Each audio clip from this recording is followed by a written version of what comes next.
Yang pertama kita panggil Kak Berliana Putri Permatasari LC.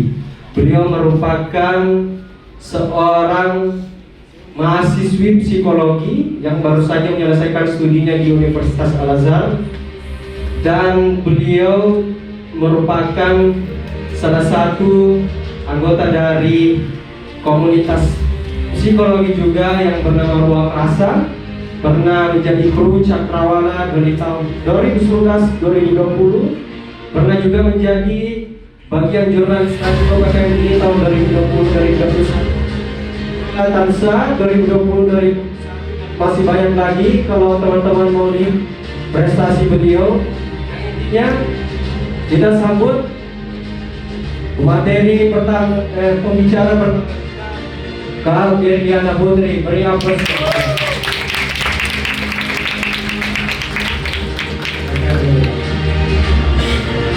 Oke, selanjutnya kita panggil pembicara yang kedua. Ini tidak kalah keren juga ini beliau. Beliau ini adalah Jeddah. Beliau lahir, bukan orang Madura, tapi sekolahnya di Jeddah. Beliau merupakan salah satu konsultan di Stephen Family. Kita panggil Bang Rizky Muhammad Boy. Tepuk tangannya.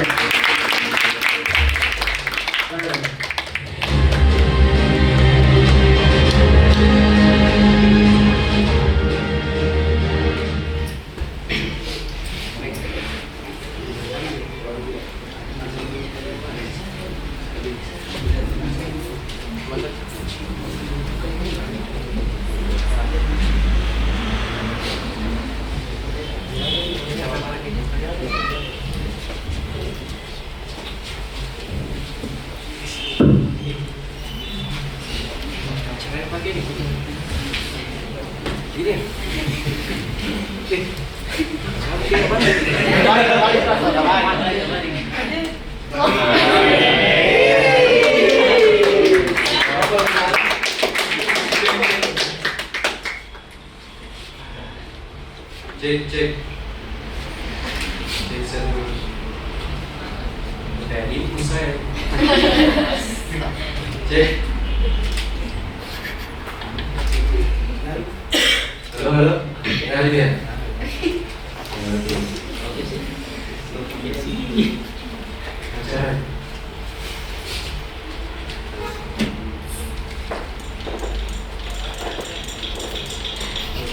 Cek satu. Siap. Cek. Oke. Bagaimana? Sehat Kak Berli? Ya kita sapa dulu yang paling dekat toh. Kak Berli sehat? Kalah. Sehat, karena ngeliat Ustadz Rian sehat.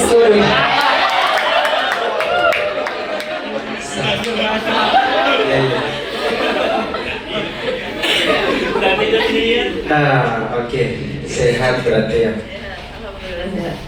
Sebenarnya masih ingat saya nggak? Pernah ini kita mau kasih ketemu dulu keluarga kayaknya ini. Kemarin sempat ini komunikasi kemarin waktu itu kalau nggak salah Kak Berli ini panitia wisuda. Iya benar. Kebetulan kami dulu itu masih di Senat FDI, ya. Jadi di situ pas dikasih kontaknya sama panitia, Kak Berliana ternyata ini. Iya pernah, cuman belum sempat melanjutkan.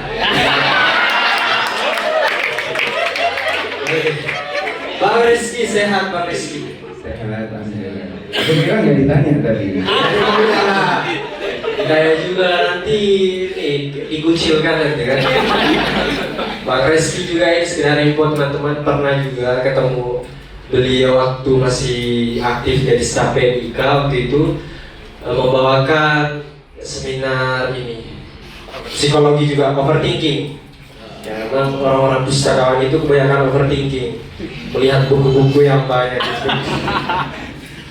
Oke, inilah teman-teman kedua pembicara kita pada hari ini yang insya Allah akan membawa teman-teman lebih jauh, lebih dalam lagi mengenal dirinya. Siapa sih diri saya? Siapa aku gitu?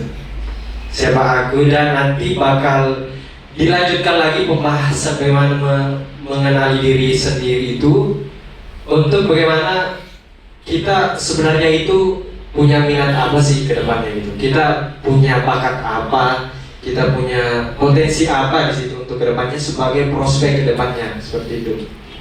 Mungkin terkhusus kepada teman-teman mahasiswa baru juga ya, yang baru datang ke Mesir, yang belum tahu mau apa misalkan seperti itu. Karena ada salah satu ulama yang siapa namanya, kayak almarhum kayak Haji Ali Afi, kayak Haji Ali Afi pernah mengatakan ada 3 kaidah universal dalam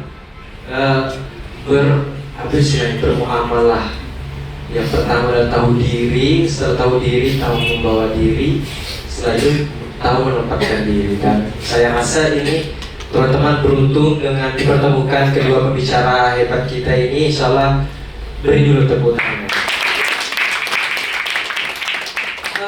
Sebelumnya mungkin saya ingin menanyakan kedua pembicara kita hari ini,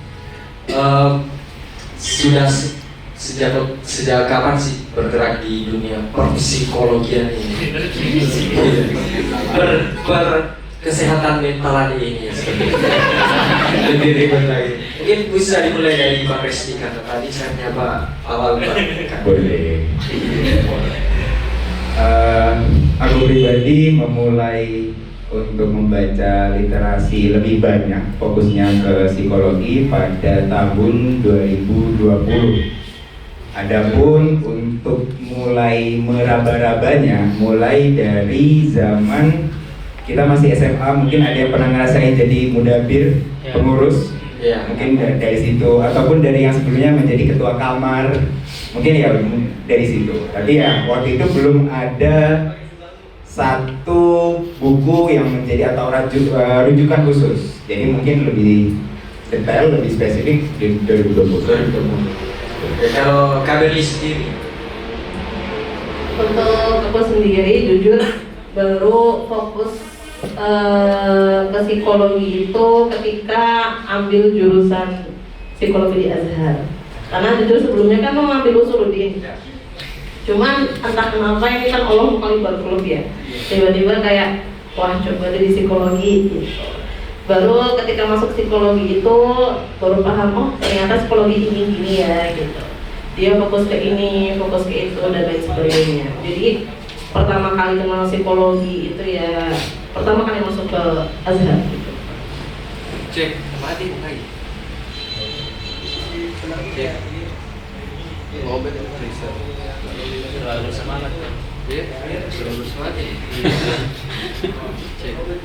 Benar. Cek satu. Pakai sebentar.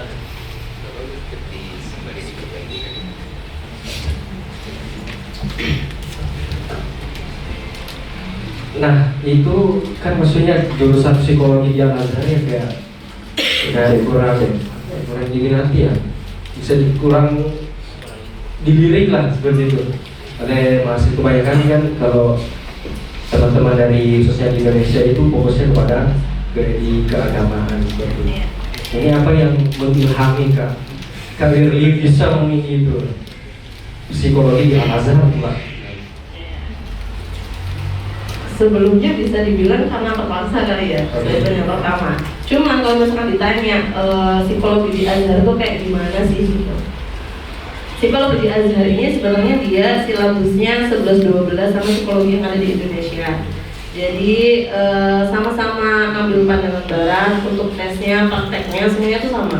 Cuman yang membedakan itu karena emang kita yang sekolah di Azhar, yang mana pastinya kan yang jadi manhaj itu kan Quran dan hadisnya. Jadi di psikologi yang kita pelajari itu pasti dicantumkan ayat yang menjelaskan tentang hal itu ataupun hadis yang menjelaskan tentang hal itu. Jadi di sini kita juga belajar dari filosof barat juga, filosof timur juga, Quran hadis juga.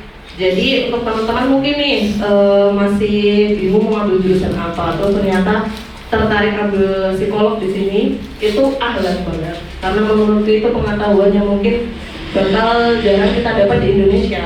Pun kalau di Indonesia itu masih jarang universitas yang dia tuh buka psikologi Islam. Gitu. Jadi kalau mau ngambil penjurusan di psikologi umum di Azhar yang emang manhajnya tuh basicnya Quran hadis, itu ahlan banget dan menurutku sangat dianjurkan. Nanti fleksibel aja ya, buat nggak selamanya harus menonton keagamaan, tapi lagi tergantung ke orangnya sendiri seperti itu. Oke, mungkin pertanyaan buat Kak Bang Rizky ya, yang sudah jauh terjun ke dunia kesehatan mental gitu. Apalagi mungkin kita kaitkan dengan acara kali ini, bagaimana kita mengenali diri sendiri. Mungkin saya yang menanyakan seberapa penting sih kita mengenal diri sendiri seperti itu. Seberapa penting kita mengenal diri sendiri? Kalau kita belum kenal dengan diri sendiri, kita belum bisa mencintai diri sendiri. Dan ketika kita belum bisa mencintai diri sendiri, berarti kan belum ada cinta yang terisi di dalam diri kita. Lalu, cinta apa yang diberikan kepada orang lain ketika kita tidak punya stok cinta di dalam diri?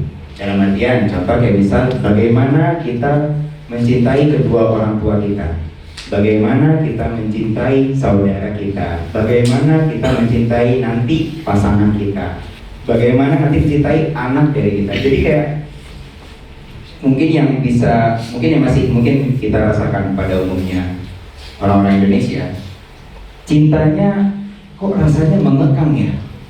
Nah, kok cintanya rasanya menjajah ya. Padahal apa benar yang mengekang, yang menjajah itu cinta? Awal mulanya dari mana masalahnya? Ya cinta dari dalam dirinya sendiri yang belum terisi. Mungkin itu bisa menjadi akar dari berbagai permasalahan. Kalau menurut perspektif Kak Berli itu sendiri gimana? Tadi sudah bahas bahwasanya itu kita harus mencintai diri sendiri dulu sebelum ke orang lain seperti itu kan? Kalau menurut Kak Berli gimana? Sebenarnya ini poin secara umumnya disampaikan oleh Ustaz Moya. Jadi memang mengenal diri sendiri itu penting, karena ketika kita belum mengenal, ya kita nggak akan bisa mencintai gitu. Tapi mungkin ada poin tambahan untuk apa sih urgensinya mengenal diri sendiri dalam kehidupan sosial itu. Sekarang itu kan baru marak-maraknya yang namanya insecurity gitu kan ya. Kayak wah, mungkin ada yang baru datang ke sini ketika umurnya berapa, sedangkan teman-teman lain yang di Indo tuh mungkin udah punya kerja ataupun udah bisnis dan lain sebagainya gitu. Nah, fungsinya kita mengenal diri ini, kita jadi bisa tahu bahwasanya memang diri kita itu baru di fase itu gitu. Emang diri kita itu baru berproses dalam hal itu gitu. Jadi semisal kita itu belum mengenal diri sendiri ini, akan besar kemungkinannya itu kayak apa ya, membanding-bandingkan diri kita dengan orang lain.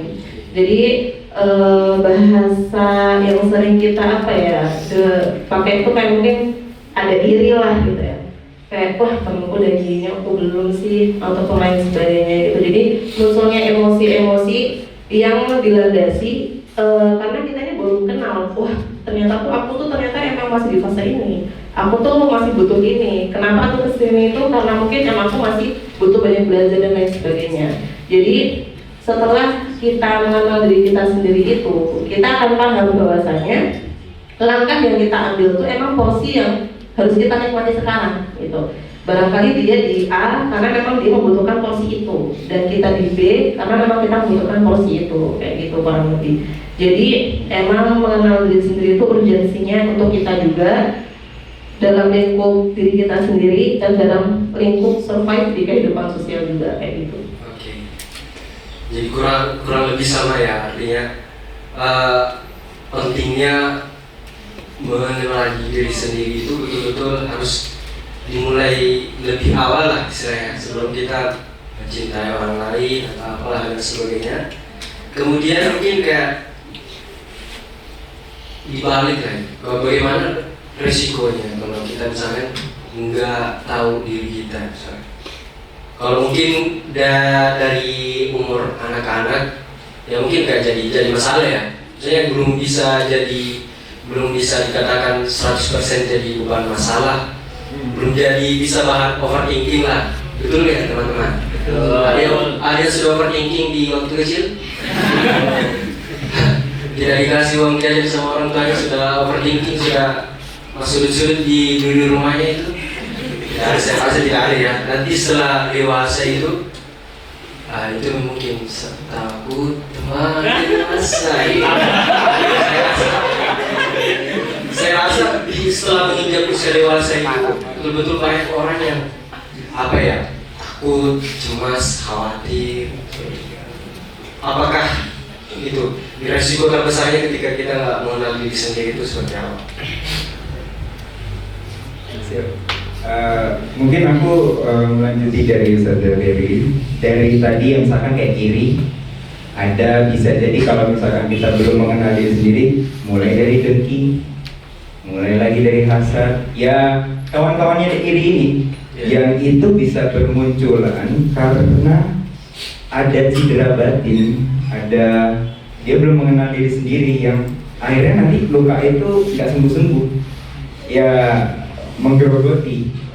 Sama seperti fisik kita yang perlu juga asupan gizi yang baik selain kita menjaga kesehatan dari luar. Jangan sampai misalkan kita alhamdulillah kayak yang kemarin masalah terakhir ada yang kecelakaan, ya itu kan karena eksternal, faktor eksternal.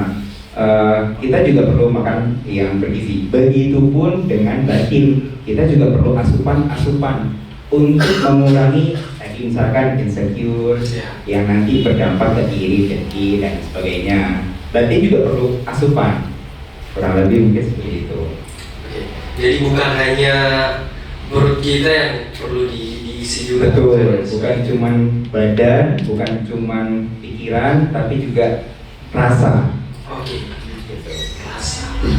Dalam sekali nih kayak tasawuf ya. Oke. Kak Berli, saya pernah baca sebuah buku judulnya A Reason to Life, to Stay Life.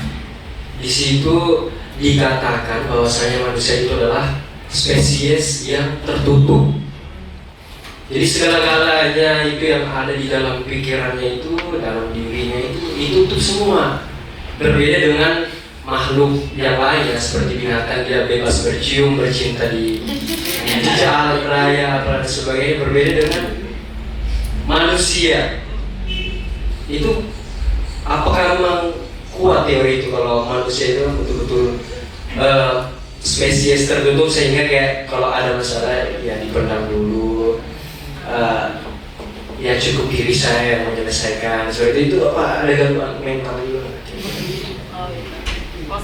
Maksudnya di sini kalau misalkan dia tertutup ini termasuk gangguan mental atau ya, bukan? apakah memang itu adalah fitrah manusia atau justru gejala ini kesehatan mental? Ya. Jadi yang perlu dipahami itu setiap dari kita itu punya dua sisi. Kita itu pasti punya sisi tertutup. Kalau di bahasa pelajaran psikologi yang kita pelajari itu ada indisati sama intiwai, indisati sama intiwai atau mungkin extrovert introvert. Nah, setiap dari kita itu punya dua sisi ini. Nah, mungkin pernah ada nggak sih yang ngerasa dulu aku SD aku introvert banget, terus sekarang aku extrovert ataupun sebaliknya? Karena itu hal wajar ya. Karena emang kita punya dua sisi itu. Terus apakah ketika kita tertutup banget, terus mungkin nggak mau cerita ke siapa-siapa, rasa kayak mungkin nggak ada orang yang dipercaya dan lain sebagainya, itu gangguan mental atau bukan? Itu bisa dilihat dari perilakunya dulu, pola perilakunya. Jadi semisal emang dia tertutupnya di sini karena memang dia merasa dia punya solusi untuk diri dia sendiri, dia itu hal yang wajar gitu.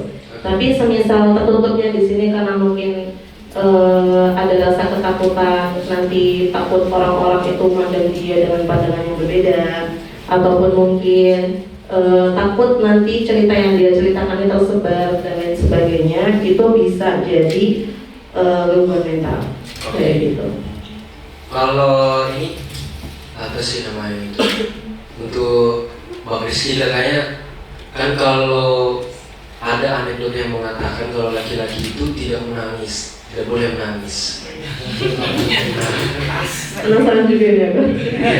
Jadi apa ya sejatinya ya mungkin Ustadz Fuad bisa tersenyum sekarang, Ustadz Afla bisa tersenyum sekarang, Ustazah Vira bisa tersenyum, tapi kita tidak bisa tahu sebesar bara api yang ada di dalam pikiran itu, kita nggak bisa tahu kan. Soalnya kita hanya bisa melihat wujud zahirnya saja kan, kita tidak bisa itu.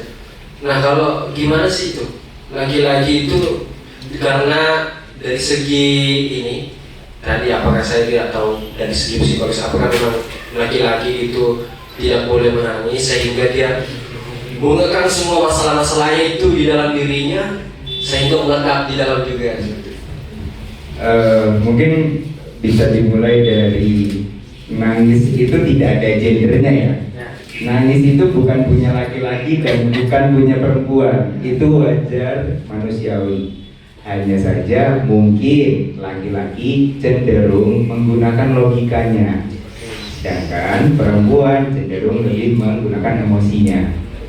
Adapun kayak tadi misalkan ucapan bahwa laki-laki itu tidak menangis ya, mungkin itu yang sering digaungkan ke kita di masa kecil. Laki-laki kok nangis, kalau jatuh laki-laki kuat. Padahal mungkin di umur-umur yang sekarang kita tahu patokan kuat itu bukan di nangis atau tidak menangis. Nangis itu bukan patokanmu bisa survive atau apa. Masa misal ada kerabat meninggal, kemudian kita nangis dibilang kita nggak kuat, itu nangis masih mending. Kalau ada yang nggak kuat sampai naudzubillah membunuh diri, itu ya kok serem gitu bahasanya. Ya, tapi maksudnya gitu, nangis itu bukan indikasi bahwa tidak kuat. Jadi kita juga perlu mengedukasi teman-teman, terutama laki-laki yang kemudian nanti akan mempunyai anak. Apa namanya?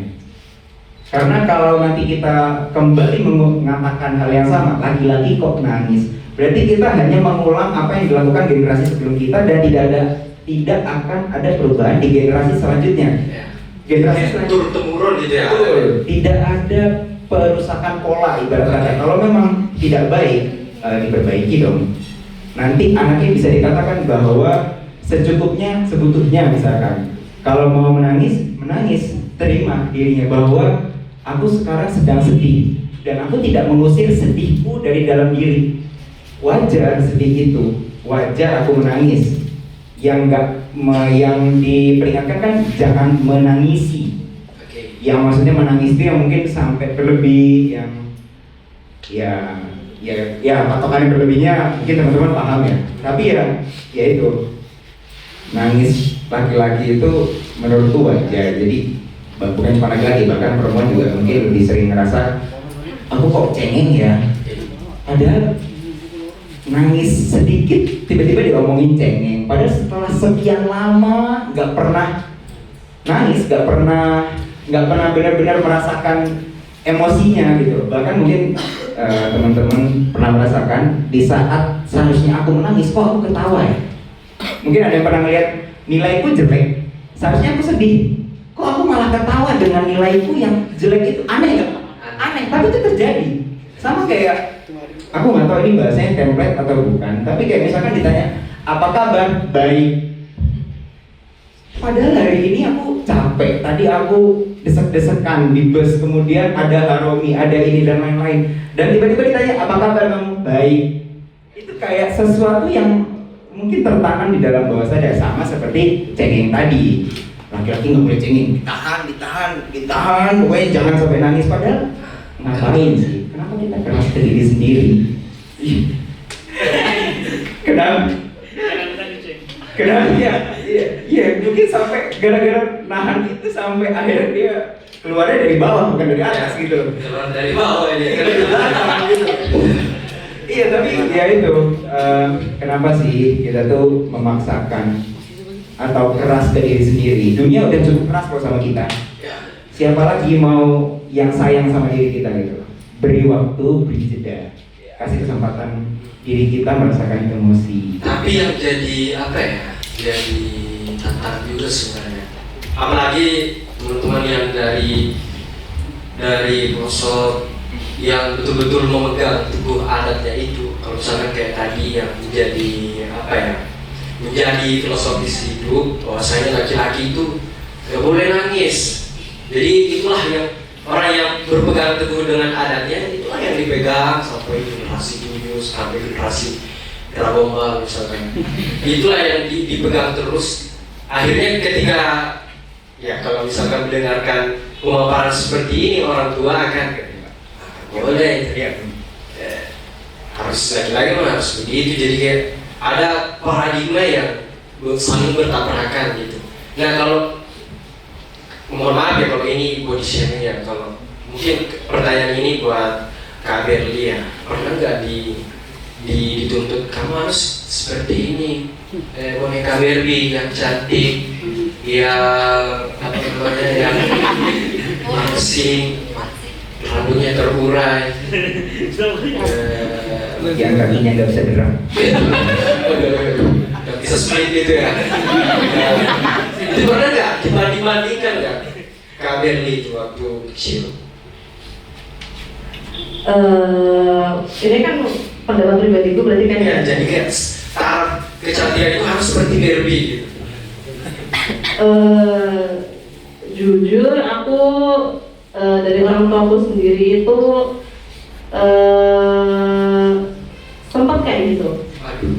Karena mungkin dia banyak namanya lika-liku rumah tangga itu banyak kan. Ya. Dan ibu itu mungkin mandang udah punya banyak pengalaman gitu dan memandang bahwasanya cewek itu kalau pengen dianggap dia berarti harus yang cantik gitu, harus yang mungkin apa bahasanya body goals gitu ya, kayak gitu. Aku sempat di posisi itu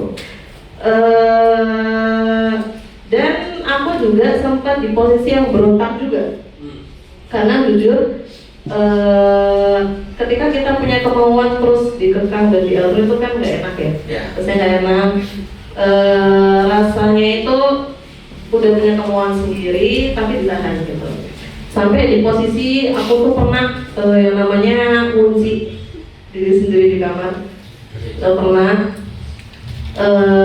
sampai pada akhirnya aku ngomong semuanya ke orang tuaku kayak ya udah aku gak suka gini, aku tuh bersyukur dengan keadaanku yang kayak gini gitu. Terserah orang mau bilang apa, terserah mau orang bilang mungkin nggak layak dipanggil cewek atau gimana loh. Jadi waktu itu aku melampiaskan semua emosiku gitu. Aku bilang ke ibu, aku ngasih pengertian bahwasanya gini gitu. Kan cewek itu nggak semuanya patokannya kayak gitu. Tapi memang benar-benar dari kata Ustadz Moi, mungkin barangkali orang tua kita itu terpatok sama pendidikan kayak gitu karena orang tua kita tahunya kita nyaman dengan hal itu. Jadi kita kayak oh iya orang anakku juga bisa tuh ya jalan-jalan aja gitu. Jadi jadinya terpaksa gitu. Iya, padahal sebenarnya kita kan sebagai anak tuh kadang nggak terima atau gimana. Jadi mungkin nggak apa-apa, bilang aja kita harus komunikasi ke orang tua kita. Kita coba pahamkan orang tua kita yang pada akhirnya sekarang fine gitu, alhamdulillah. Setelah aku sampaikan ke ibu hal-hal yang nggak aku suka, aku pengennya kayak gimana, ya sekarang udah alhamdulillah fine gitu. Jadi poinnya mungkin tadi sih lebih banyak komunikasi ke orang tua, jadi kita sampaikan aja. Jadi komunikasi bicara itu adalah salah satu ini ya, salah satu jalan mungkin ya buat keluar dari penjara mungkin yang dibuat oleh orang tua kita sendiri ya. Karena ya seperti itu mungkin kita dilihatnya biasa-biasa saja, mungkin ada yang gondrong di sini biasa-biasa saja, tapi justru ada itu tekanan dari orang tua, kamu harus gondrong misalnya. Ada juga kan? Oh, sesat. Kalau serius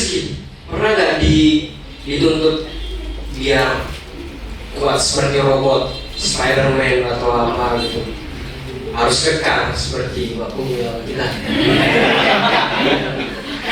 Pernah nggak? Dan gimana responnya Mbak Rizky waktu itu? Mungkin dituntut pintar secara akademik. Oh, lebih ke Iya. orang tua pengajar, Bu.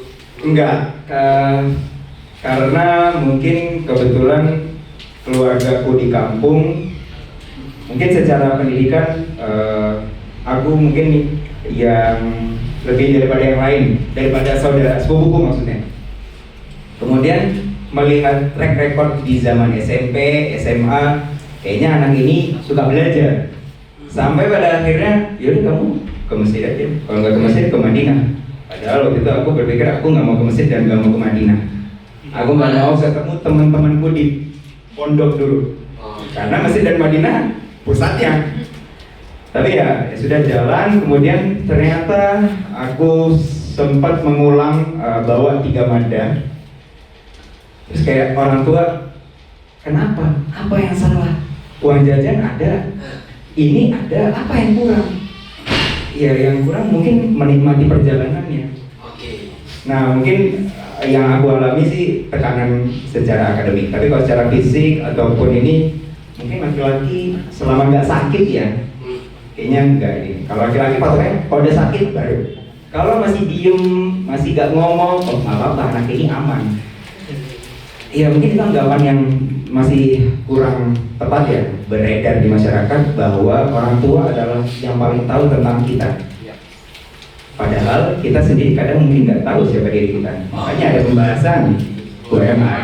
Nah, itu kan gak selamanya kita tahu diri kita sendiri. Saya pernah ikut ini kelas meditasi menulis.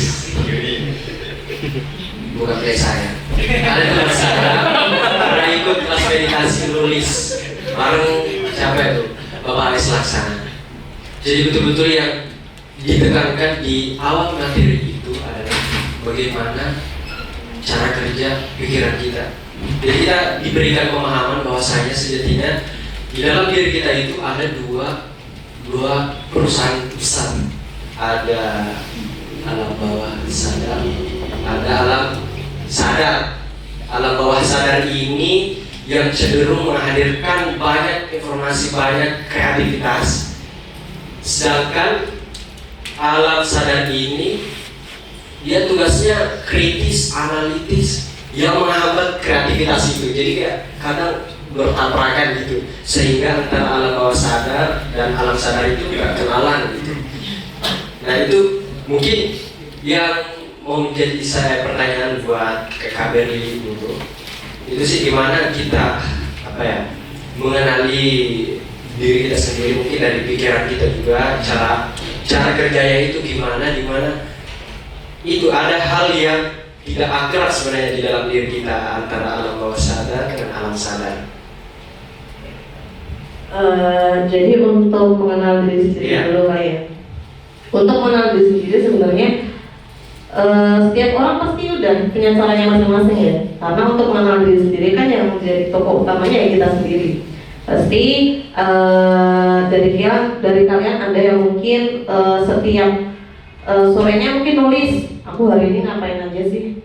Misalkan, oh tadi aku ikut seminar ini, misal seminar kepenulisan, karena emang aku pengen fak dinulis, ataupun mungkin aku ikut seminar ini dan lain sebagainya. Ataupun ada juga yang dia sebelum tidur suka refleksi diri, kayak misal nanya, emang aku tuh sukanya apa sih? Gitu. Emang kedepannya aku pengen jadi apa sih? Atau prinsip yang aku pegang sekarang tuh apa sih? Visi misi hidupku tuh apa sih? Kalau enggak value yang kita pegang itu apa dan lain sebagainya. Jadi sebenarnya langkah paling sederhananya itu ya ngasih pertanyaan-pertanyaan yang simpel aja ke diri kita sendiri, kayak aku sebenarnya siapa gitu. Kenapa kok aku kesini? Gitu. Terus sebenarnya aku fak di mana? Kedepannya pengen apa dan lain sebagainya gitu. Dan yang harus digarisbawahi itu, ketika kita ngobrol sama diri kita sendiri itu jangan ragu-ragu kayak, wah kamu gak kayak gitu. Duh, kayaknya enggak sih gitu. Udah jujur aja. Kalau kita nggak jujur sama diri kita sendiri, siapa lagi gitu? Kayak ya udah, kalau misalkan emang kamu punya kepercayaan kayak di situ, coba dulu, coba. Oh aku bisa, aku yakin bisa gitu. Karena kita yang bawa diri kita sendiri kayak gitu. Pertama kita harus jujur, nggak usah takut merasa dihakimin sama orang lain kayak gitu. Karena kita lagi ngobrol sama diri kita sendiri nggak apa-apa, terus buka aja, buka semuanya. Oh emang aku orangnya emosian, aku suka marah kalau aku diginiin. Aku itu bakalannya kalau aku diginiin. Atau mungkin, oh kalau aku lagi lapar, aku pasti kayak gini nih. Atau lain sebagainya lah. Itu kita mulai buka satu-satu pertanyaan-pertanyaan kayak gitu. Nah nanti dari beberapa pertanyaan yang kita lontarkan tadi itu kita bisa mulai ngeliat, oh iya aku tuh marah kalau diginiin ya. Berarti nanti kalau ada orang kayak gitu aku bakal bilang, kamu jangan kayak gitu. Nanti kalau kamu kayak gitu aku bakal kayak gitu loh. Kayak gitu. Jadi kita ngasih pemahaman ke diri kita sendiri, tapi kita juga bisa memahamkan orang lain tanpa harus menyakiti orang lain gitu. Untuk alam bawah sadar itu, mungkin kan yang diikutin sama Satya sebelumnya itu kan perihal penulisan gitu ya berarti. Untuk alam bawah sadar sendiri yang berhubungan sama kepribadian, mental atau perilaku itu sebenarnya terbentuk dari hal-hal yang nggak kita ungkapkan. Semisal kayak tadi makanya perlu banget ungkapin emosi itu perlu. Kayak kita pernah marah sama seseorang kan kita nggak ungkapin itu. Atau kita pernah sebel, kok dia bisa sih kayak gitu sama aku, tapi nggak diungkapin, disimpan aja. Nah itu hilangnya itu bukan hilang terus nggak ada enggak, tapi dia lari ke alam bawah sadar. Yang mana nanti ketika alam bawah sadar itu anggap aja kayak gudang bawah tanah gitu ya. Jadi ketika dia nanti udah full nih, udah penuh sama hal-hal yang lama kita pendam nggak kita ungkapkan, itu lama-lama akan blunder juga, itu akan meledak. Ya nanti mungkin akhirnya stres atau punya gangguan-gangguan atau kelainan-kelainan kesehatan mental gitu kayak depresi atau mungkin percobaan bunuh diri dan lain sebagainya itu. Jadi sebelum sampai tangki di bawah ini ataupun gudang bawah ruang alam bawah sadarnya penuh, ya sesegera mungkin kita luapkan. Terus gimana cara meluapinya? Apakah harus dengan teriak-teriak atau harus dengan kita marah-marah ke orang lain? Enggak. Tapi bukan berarti terus teriak-teriak ataupun melampiaskan dengan cara marah-marah itu enggak boleh, enggak ya. Kalau misalkan dengan hal itu membuat kalian lebih tenang, nggak apa-apa, asalkan dengan syarat jangan melukai diri sendiri dan jangan melukai orang lain. Gitu. Banyak caranya, mungkin pas marah bisa melampiaskan ke kertas, coret-coret aja, dibunder-bunder, apa coret-coret, gambar apa terserah, yang penting emosi kita tersampaikan. Atau mungkin nangis, tadi udah jadi sama ya. Untuk cowok ataupun cewek, nggak apa-apa nangis kalau emang itu bisa ngurangin emosi yang ada di dalam gitu. Jadi emang melampiaskan atau menyalurkan emosi itu sangat penting ya, dengan syarat tadi jangan sampai melukai diri sendiri dan jangan sampai melukai orang lain. Oke, berarti pertama-tama kita harus jujur sejujur-jujurnya dengan diri kita sendiri. Terus kemudian kita harus kalau punya emosi kita luapkan saja seperti itu. Gak selamanya kita harus misalnya marah, harus teriak-teriak, gak selamanya seperti itu, kan selama gak melukai diri kita sendiri seperti itu. Terus kalau Pak Rizky, gimana perspektifnya terkait hal seperti itu? Terkait mengenali diri sendiri itu tadi, apakah cukup dengan kita berkata jujur saja dengan diri kita sendiri, setelah itu ya udah itu aja, jujur aja sudah? Kalau menurutku kita itu sudah diberi sepaket antara masalah dan solusi. Jadi sebenarnya kita itu udah tahu nyamannya kita di mana. Permasalahannya kita nggak nanya ke diri kita, gitu. Jadi sebenarnya kita semua tahu kunci-kuncinya. Adapun misalkan butuh bantuan orang lain, itu nggak masalah juga dibantu, kayak memberikan perspektif lain dan perspektif A, B, C dan pokoknya dari sudut pandang lain. Tapi kalau untuk mengenal diri sendiri, ya bisa mulai dari menanyakan itu, benar tadi, jujur ke diri sendiri. Gitu. Adapun ya ada bantuan-bantuan ahli-ahli, psikolog dan konsultan, itu bisa membantu bila dirasa kok sampai menghambat pergerakan diri sendiri. Jadi pertanyaan-pertanyaan tadi itu wajar ada di dalam diri kita. Bahkan yang sampai sudah berumur 40, 50 wajar masih menanyakan who am I? Itu wajar banget. Dan ya part of journey gitu loh. Jadi ya perjalanannya memang seperti itu.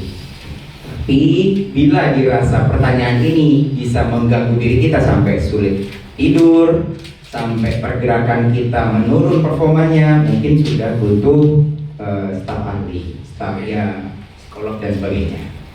Butuh apa istilahnya? Faktor eksternal ya? Ya betul, butuh bantuan dari sekitar karena kita survive itu karena bersama. Kalau sendirian ikutan. Ya. Gitu. Jadi kita kan makhluk sosial. Iya betul. Kurang lebih seperti itu. Selanjutnya mungkin karena apa ya? Khususnya kita masisir ya, masisir. Apalagi kedua pemateri kita ini juga mahasiswa di Mesir, mahasiswa Indonesia di Mesir. Satu Bang Reski ini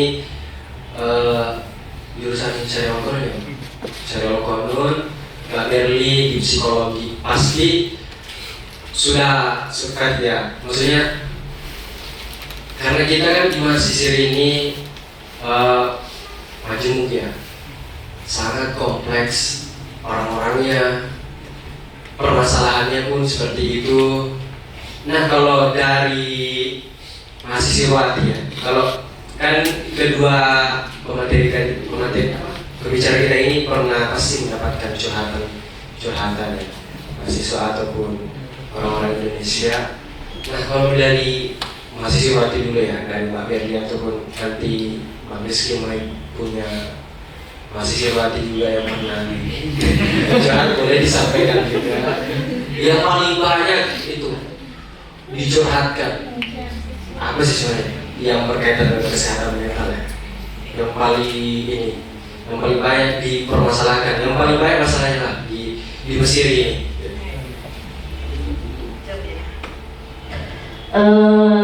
Untuk mahasiswati, jadi kan sebelumnya ini program dari Ruang Rasa ya. Ruang Rasa itu komunitas teman-teman psikolog yang sekolah di Azhar. Jadi kita juga di situ ada sesi ruang curhat di mana untuk teman-teman entah itu mahasiswa ataupun mahasiswati mungkin yang mau menyalurkan ceritanya itu ada. Nah, untuk rata-rata problem ataupun kasus yang masuk itu masalah yang menyebabkan munculnya gangguan ataupun kelainan mental itu yang paling banyak itu pasti broken home. Broken home. Iya, paling banyak tuh broken home. Rumahnya rusak gitu. Iya, rumahnya rusak. Atapnya bocor.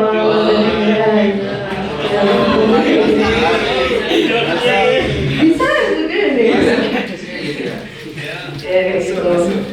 Itu yang paling banyak. Yang kedua ini mungkin menurutku masalah yang baru muncul 4 tahun ataupun 3 tahun akhiran ini di Mesir itu relationship. Jadi hubungan asmara. Iya, hubungan asmara, relationship. Itu kasus paling parahnya itu dia sampai delusi. Dia sampai delusi dan sampai ke tahap halusinasi. Itu karena relationship juga. Gitu. Tapi umumnya teman-teman yang masuk ke ruang curhat itu ya masalahnya dari broken home. Entah mungkin dari orang tua yang kurang memahami anaknya ataupun mungkin emang dari awal orang tuanya ini ada masalah antara pihak ayah sama ibunya kayak gitu. Berarti permasalahan dari rumahnya ya yang dibawa ke sini. Iya. Kalau yang masalah terupdate sampai sekarang itu ada. Kan tadi broken home, ada relationship, ada nggak masalah terbaru misalkan yang nggak ada uangnya gitu. Tapi menurut saya tidak usah sih dia nih kalau nggak ada uang gitu. Ada nggak masalah biar teman-teman yang mahasiswati di sini yang hadir bisa lebih persiapkan diri gitu. Ada kemarin kasus terakhir yang kita tangani itu dia mengidap bipolar. Dia bipolar. Jadi 2 minggu dia masa depres, 2 minggu dia masa manik. Yang mana ketika depres itu berat badannya bisa turun sampai 10 kilo.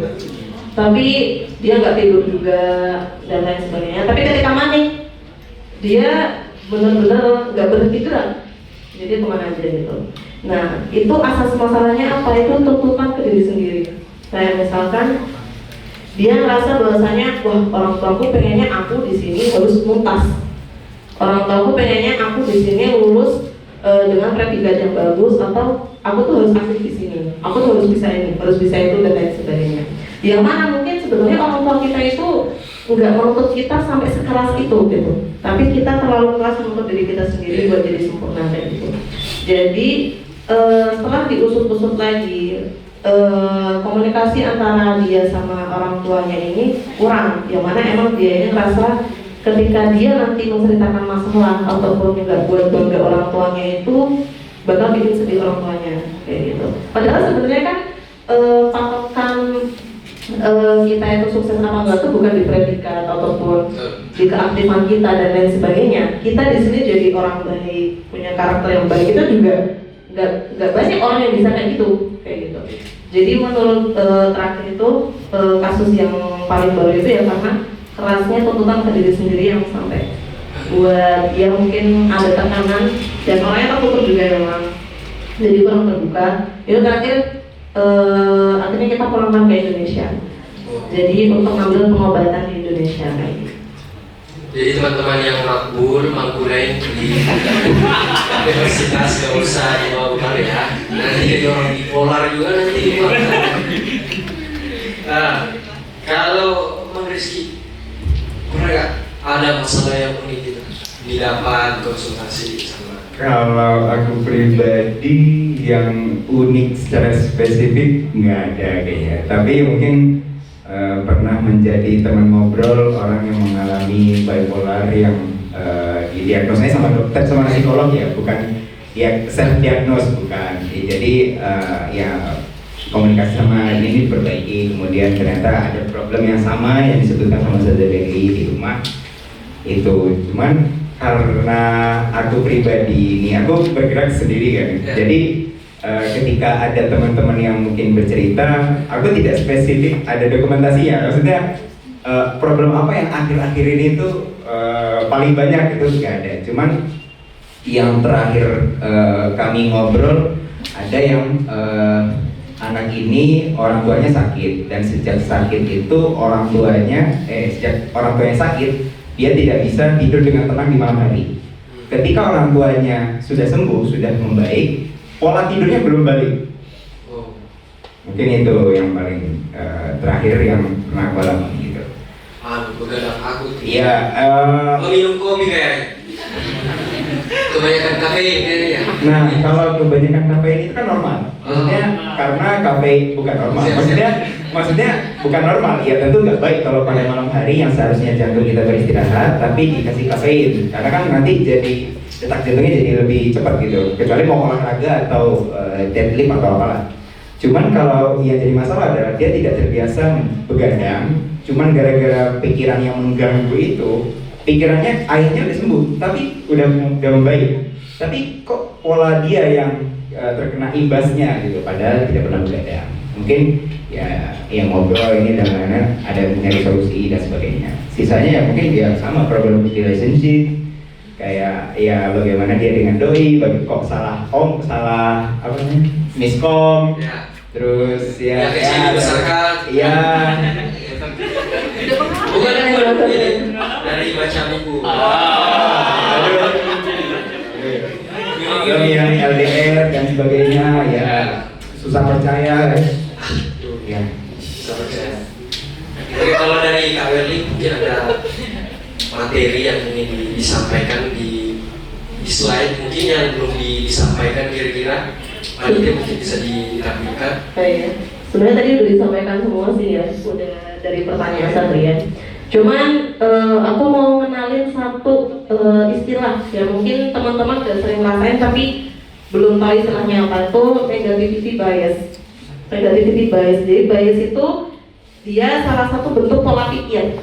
Pernah nggak sih ngerasa kayak, wah aku nggak punya kelebihan apa-apa deh kayaknya. Sering deh kayaknya, aku sering banget gitu. nggak punya kelebihan apa-apa dan lain sebagainya. Jadi mungkin slide halaman berapa ya itu?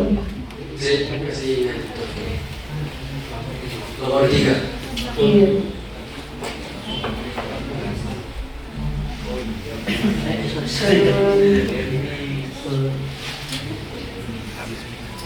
Ya itu negativity bias. Nah, pengertian dari negativity bias sendiri itu kecenderungan kita untuk lebih sering mengingat pengalaman atau informasi yang sifatnya negatif. Jadi itu bias ini itu pola pikir yang sangat wajar ada di manusia dan emang dia itu butuh. Karena ketika kita ngerasa selalu lebih kan juga nggak bagus ya.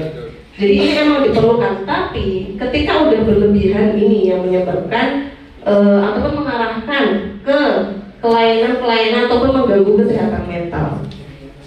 Sekarang kalau misalkan ada pertanyaannya kayak tadi nih, coba aku pengen nunduk satu orang deh. Nunduk surai. Aku pengen dari cowok satu, cewek satu, boleh nggak usah? Mungkin sekalian bantuin milih yang cowok, aku pengen milih yang cewek. Ini ketutupan nih, nggak kelihatan. Atau Ustaz, boleh bantuin milih siapa? Yang mana? Yang paling kanan. Yang lagi megang gelas.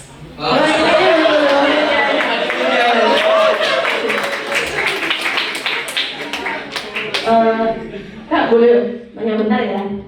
Kalau misalkan aku nanya, Kak, kakak itu ada kelebihan apa sih ataupun ada fak di mana? Di bidang apa?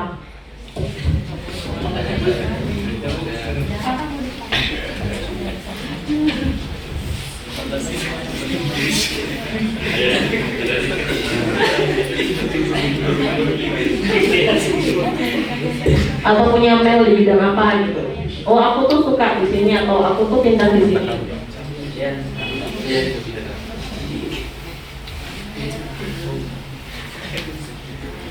Ya, contohan ke sesuatu hal. Iya. Misalkan kakak suka buat kopi, suka atau apa gitu, suka menyanyi, apa gitu. Iya, gitu. Saya lebih cenderung suka baca buku sih Kak. Baca Oh, buku.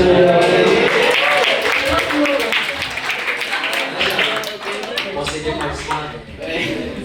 Terus tadi yang lo siapa kalian? Iya, Ustaz. Pelatih timnas kali. Masya Allah. Salah pilih sih kayaknya. Udah banyak kelebihannya nih kayaknya. Ayo. Ustaz boleh nanya ya. Dengan Ustaz siapa? Raihan. Ustaz Raihan. Masya Allah. Sekarang kalau ditanya Ustaz Raihan ini kelebihannya ada di bak apa? Salah pilih sih kayaknya Ustaz Raihan. Banyak sih ya. Mungkin lebih ke desain.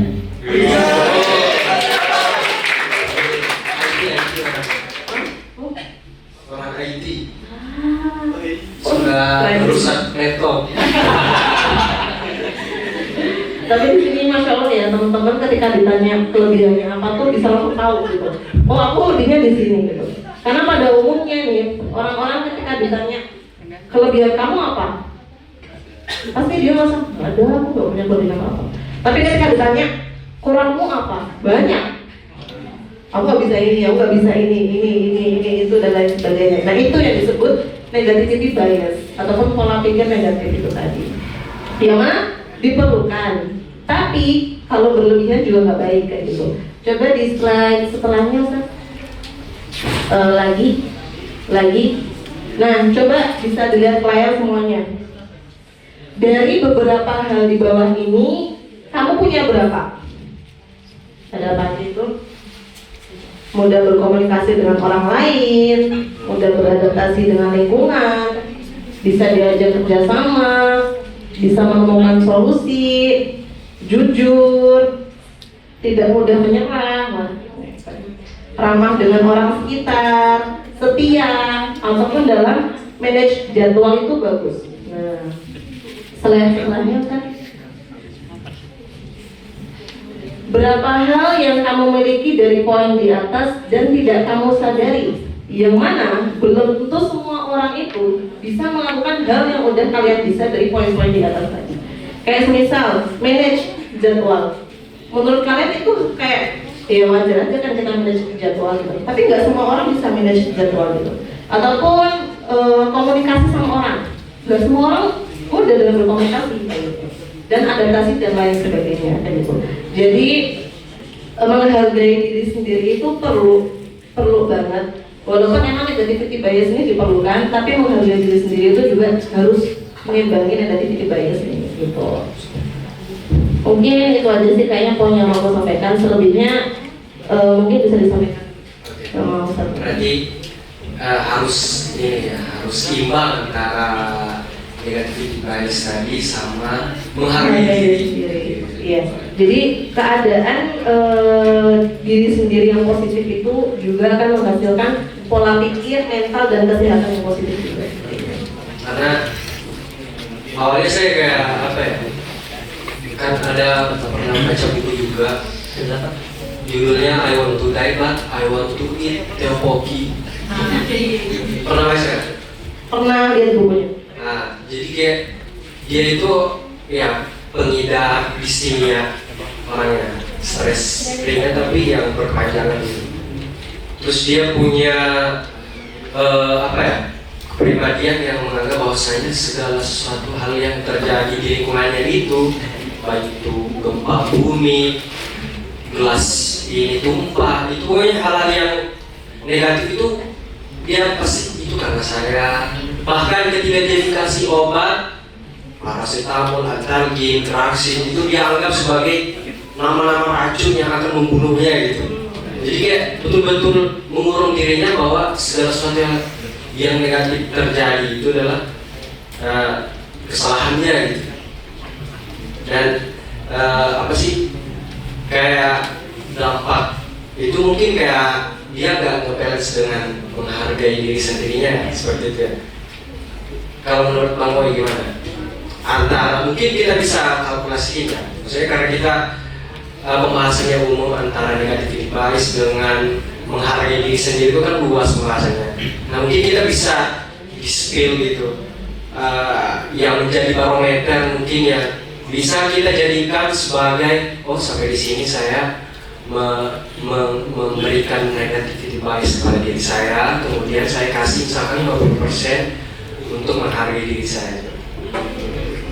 Kalau kita tadi ngambil contoh dari misalkan yang obat ya, ada sebagian orang yang mungkin untuk sembuh dia butuh hal yang lebih complicated kayak misalkan obat sekian ini dan lain-lain. Tapi di lain sisi ada orang yang mungkin bisa sembuh hanya dengan mengobrol bersama teman, yang dia nggak perlu obat. Ada juga yang mungkin bisa sembuh hanya dengan beraktivitas. Jadi mungkin pernah ketemu teman-teman yang kalau dia sakit dia harus olahraga. Kalau dia sakit jangan tidur, dia aktivitas. Ada yang kayak gitu. Ada juga orang yang sesimpel ketika dia sakit dia hanya perlu menata apa yang diisi pikirannya. Nah, menurutku tadi sesuai kebutuhannya masing-masing. Dengan kita mengetahui apa yang menjadi diri kita itu seperti apa, bakat yang kita miliki itu seperti apa, kita bisa tahu porsinya apa.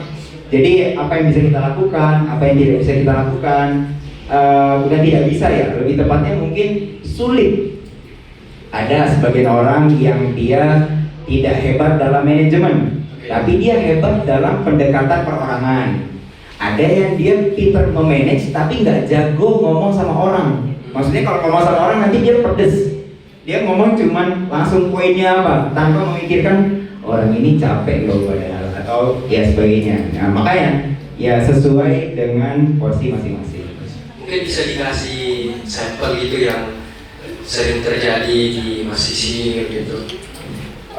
Kalau yang sering aku lihat mungkin ada teman-teman yang sering dianggap loading. Pernah loading banget sih, mikir kayak gitu aja susah. Padahal udah diomongin atau apa poinnya yang mungkin cukup mudah, tapi dianggap mikirnya kemana, lama banget.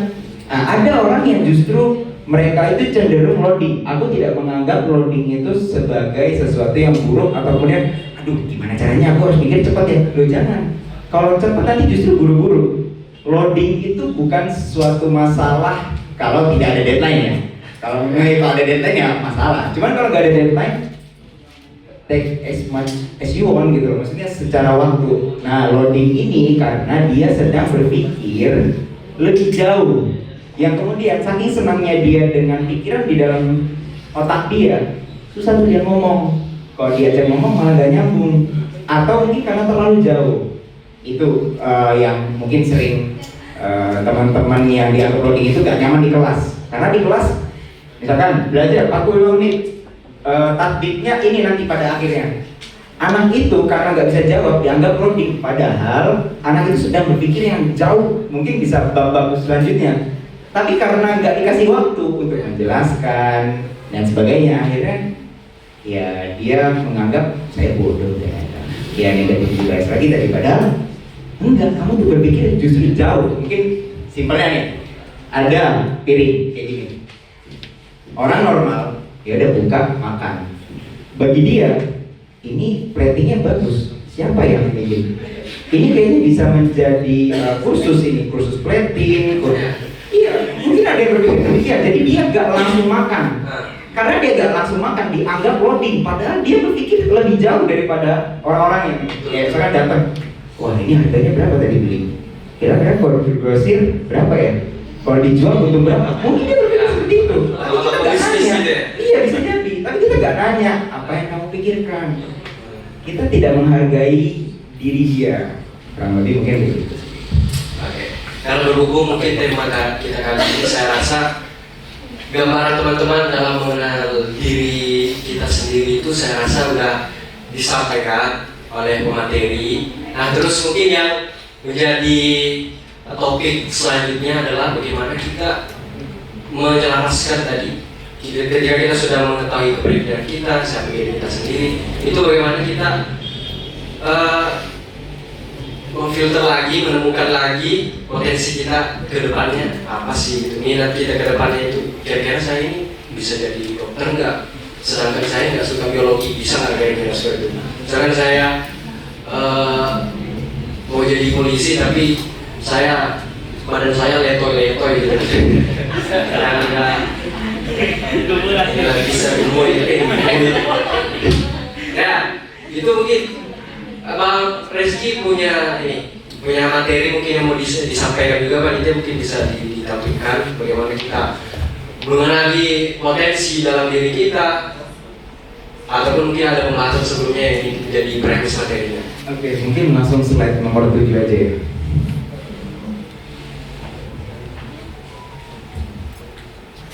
Nah, kalau tadi ditanya, aku mau jadi polisi, tapi aku gemulai, apa gemoy? Ya, gemulai. Kayaknya kalau jadi polisi sih yang penting tingginya cukup dan lulus latihan fisik sih, lulus tes fisik. Jadi misalkan mungkin dia gemuk, tapi dia bisa lulus tes fisik dan sebagainya, tingginya memadai, ya kayaknya nggak masalah gitu.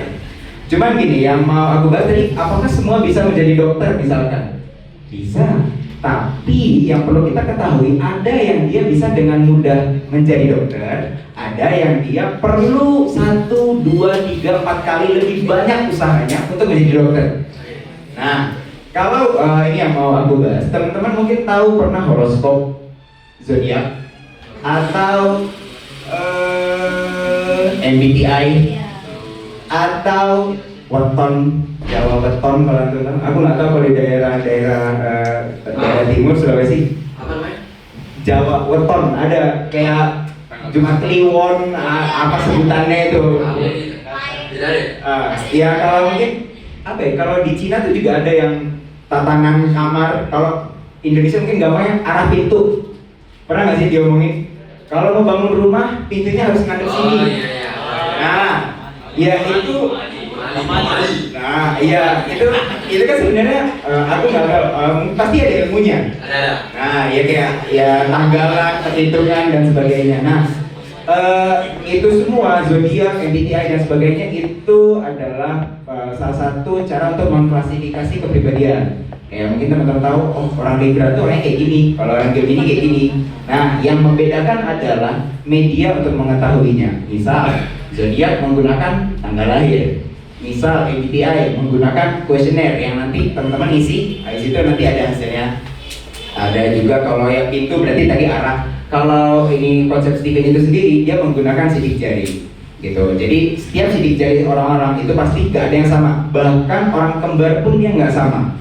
Karena aku pribadi pernah dapat klien orang kembar, pasti dia lahir di tanggal yang sama dong. Hanya beda beberapa menit, tapi hasilnya berbeda. Dan ya udah, orangnya juga beda. Satu berani nyontek, satunya nggak berani nyontek. Satunya berani melanggar peraturan, satunya itu taat peraturan. Nah itu yang mungkin nanti kalau ditanya, kalau mau jadi polisi gimana? Ada salah satu kepribadian yang mungkin dia nyaman cenderung jadi polisi karena dia taat peraturan. Tapi ada nih orang-orang yang bukan pembangkang sih, bahasanya orang-orang yang suka mengkritik, memperbaiki peraturan yang dianggap tidak relatif. Gitu, bukan bangkang. Ya, itu mungkin konotasi negatif yang disematkan ke beliau. Padahal beliau mau ya relatif aja. Oh, peraturan ini sudah tidak cocok. Gitu. Steven menggunakan sidik jari yang kemudian nanti diklasifikasi jadi 5 hasilnya. Ada salah satu misalkan yang dilihat di sini dari otak bagian yang di kiri ada orang sensing. Orang sensing dia hebat dalam panca inderanya, mencerna informasi mudah dengan panca indera. Jadi kalau ngomong sama anak sensing, gambarannya adalah kita mau bikin plating kayak gini modelnya. Daripada ngomong nanti kita mau taruh pisang 3 di situ, jeruk 1, anggurnya sekian, itu dia pusing. Yang mudah bagi dia, nih contoh. Jadi dia karena panca inderanya dia lebih cepat. Ada orang yang nggak bisa diomongin kayak gitu. Anak yang sebelah kanan neokortex kanan intuiting, yang dia punya daya kreativitas inovasi yang cukup besar. Dia cara berpikirnya hal yang besar. Justru dia nggak suka diomongin kayak gini. Serasa intuisi dia diremehkan. Saya nggak punya kreativitas, saya punya banyak contoh saya. Nah itu anak intuiting. Biasanya dia yang dianggap loading tadi karena berpikirnya jauh. Kurang lebih seperti itu. Ada misalkan anak thinking yang dia pandai menganalisa. Pandai ini bener pandai dalam artian belajar ya. Anak thinking merasa aku nggak belajar, aku ujian nggak belajar, besoknya dia nilainya bagus. Ada orang yang ngomong kayak gitu ngikut-ngikut, ternyata kok aku ngulang ya, aku nggak belajar. Nah yang satunya dia nggak belajar tapi dia punya pola pikir yang mendukung. Ketika dia belajar itu kayak gampang, hanya memahami konsep besar dia udah paham. Kan ada sebagian orang yang nggak bisa. Gitu, anak thinking ibarat kata kalau jadi dokter, insinyur, apapun yang berhadapan dengan akademisi, anak thinking jagonya. Kecuali berhubungan dengan psikologi atau berhubungan dengan orang-orang lah intinya. Anak thinking kurang. Dalam artinya kayak, orang ini mikirin apa yang dirasakan dia, kenapa saya harus mikirin dia juga, mikirin diri saya belum selesai. Nah itu anak thinking.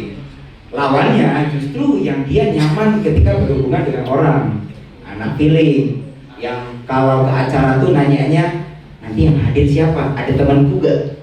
Yang dia cari justru teman. Jadi cara belajar dia adalah cari teman belajar, yang habis itu nanti dia diskusi.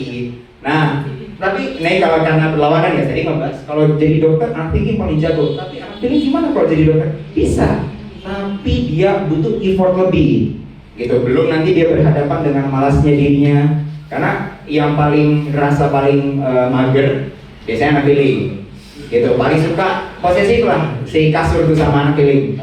Gitu, tapi bukan berarti nggak bisa.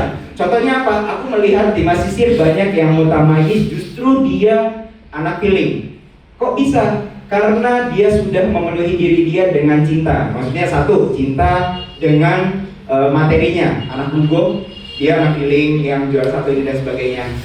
Adapun dia ingin membahagiakan kedua orang tuaku dengan prestasiku nanti. Mau gak mau dia akhirnya agak keras terhadap dirinya. Padahal dia males, padahal dia setiap pagi kayaknya enak ini ngopi, terus di dalam selimut. Tapi dia melawan itu demi meraih cinta orang tuanya. Gitu. Apakah itu buruk? Ya plus minus. Gitu. Jadi ya teman-teman yang tahu ukurannya sendiri. Lalu setelah 4 yang umum ini, ada 1 yang itu campuran dari semuanya, tapi serba nanggung. Akibatnya apa? Dia bisa ke semua, tapi dia nggak mau menjadi orang di ujung tanduk, karena nanti nggak, maksudnya ujung tanduk itu orang nomor 1.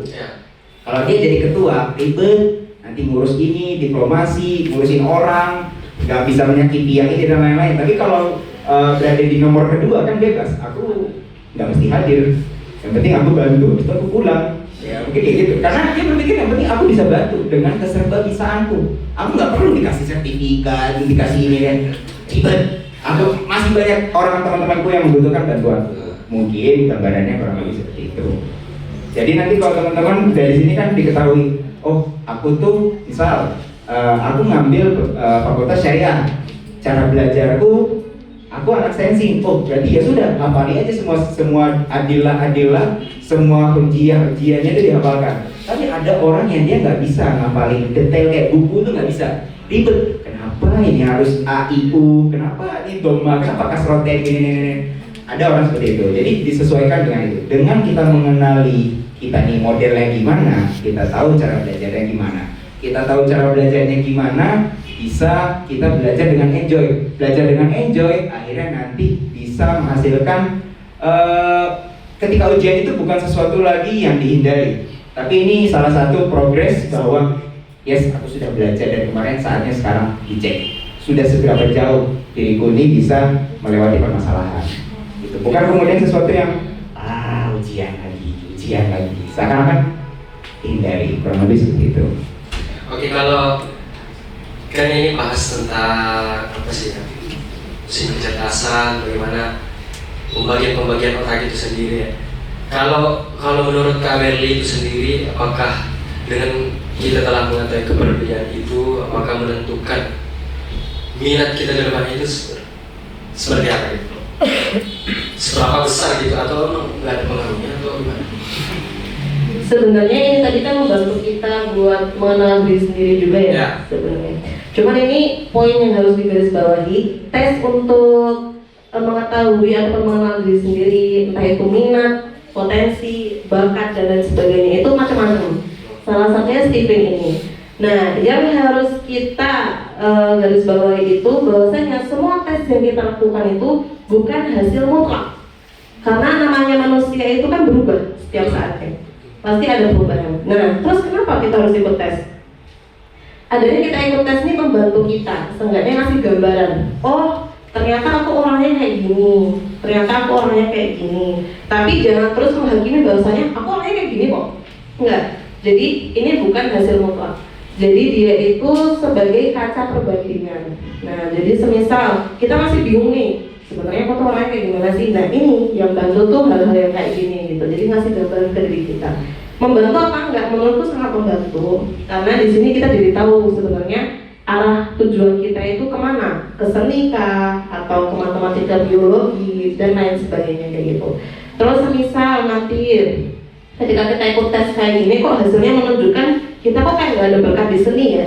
Bukan berarti kita nggak ada bakat gitu ya. Tadi benar, perlu effort lebih. Jadi jangan sampai karena hasil tes itu terus kita berpatok dengan hasil itu, jangan. Jadi jadikan hasil tes itu sebagai kaca perbandingan gitu, sebagai apa?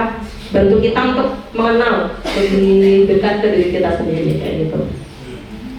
Untuk setelah mungkin kayak langkah selanjutnya ketika kita mengenali diri kita sendiri, terus konsultasi telah kita lakukan, langkah yang bisa dikatakan langkah persuasif untuk diri kita sendiri itu sebenarnya apa sih gitu?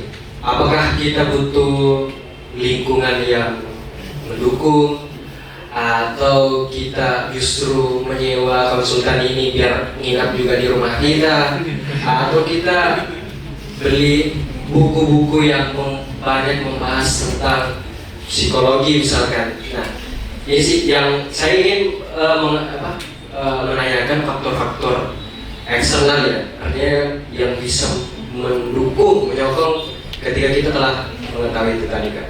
Kami sebenarnya ini setiap orang pasti beda-beda. Aku mau sharing aja kalau aku kayak gimana gitu.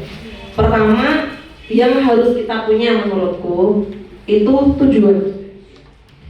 Aku mau ngapain dulu nih gitu. Nanti setelah kita tahu kita mau ngapain, semisal aku ke depannya tuh aku pengen jadi penulis, entah itu penulis redaksi berita atau kalam-kalam hikmah dan lain sebagainya. Nah, setelah aku udah punya tujuan, aku mulai menguraikan kayak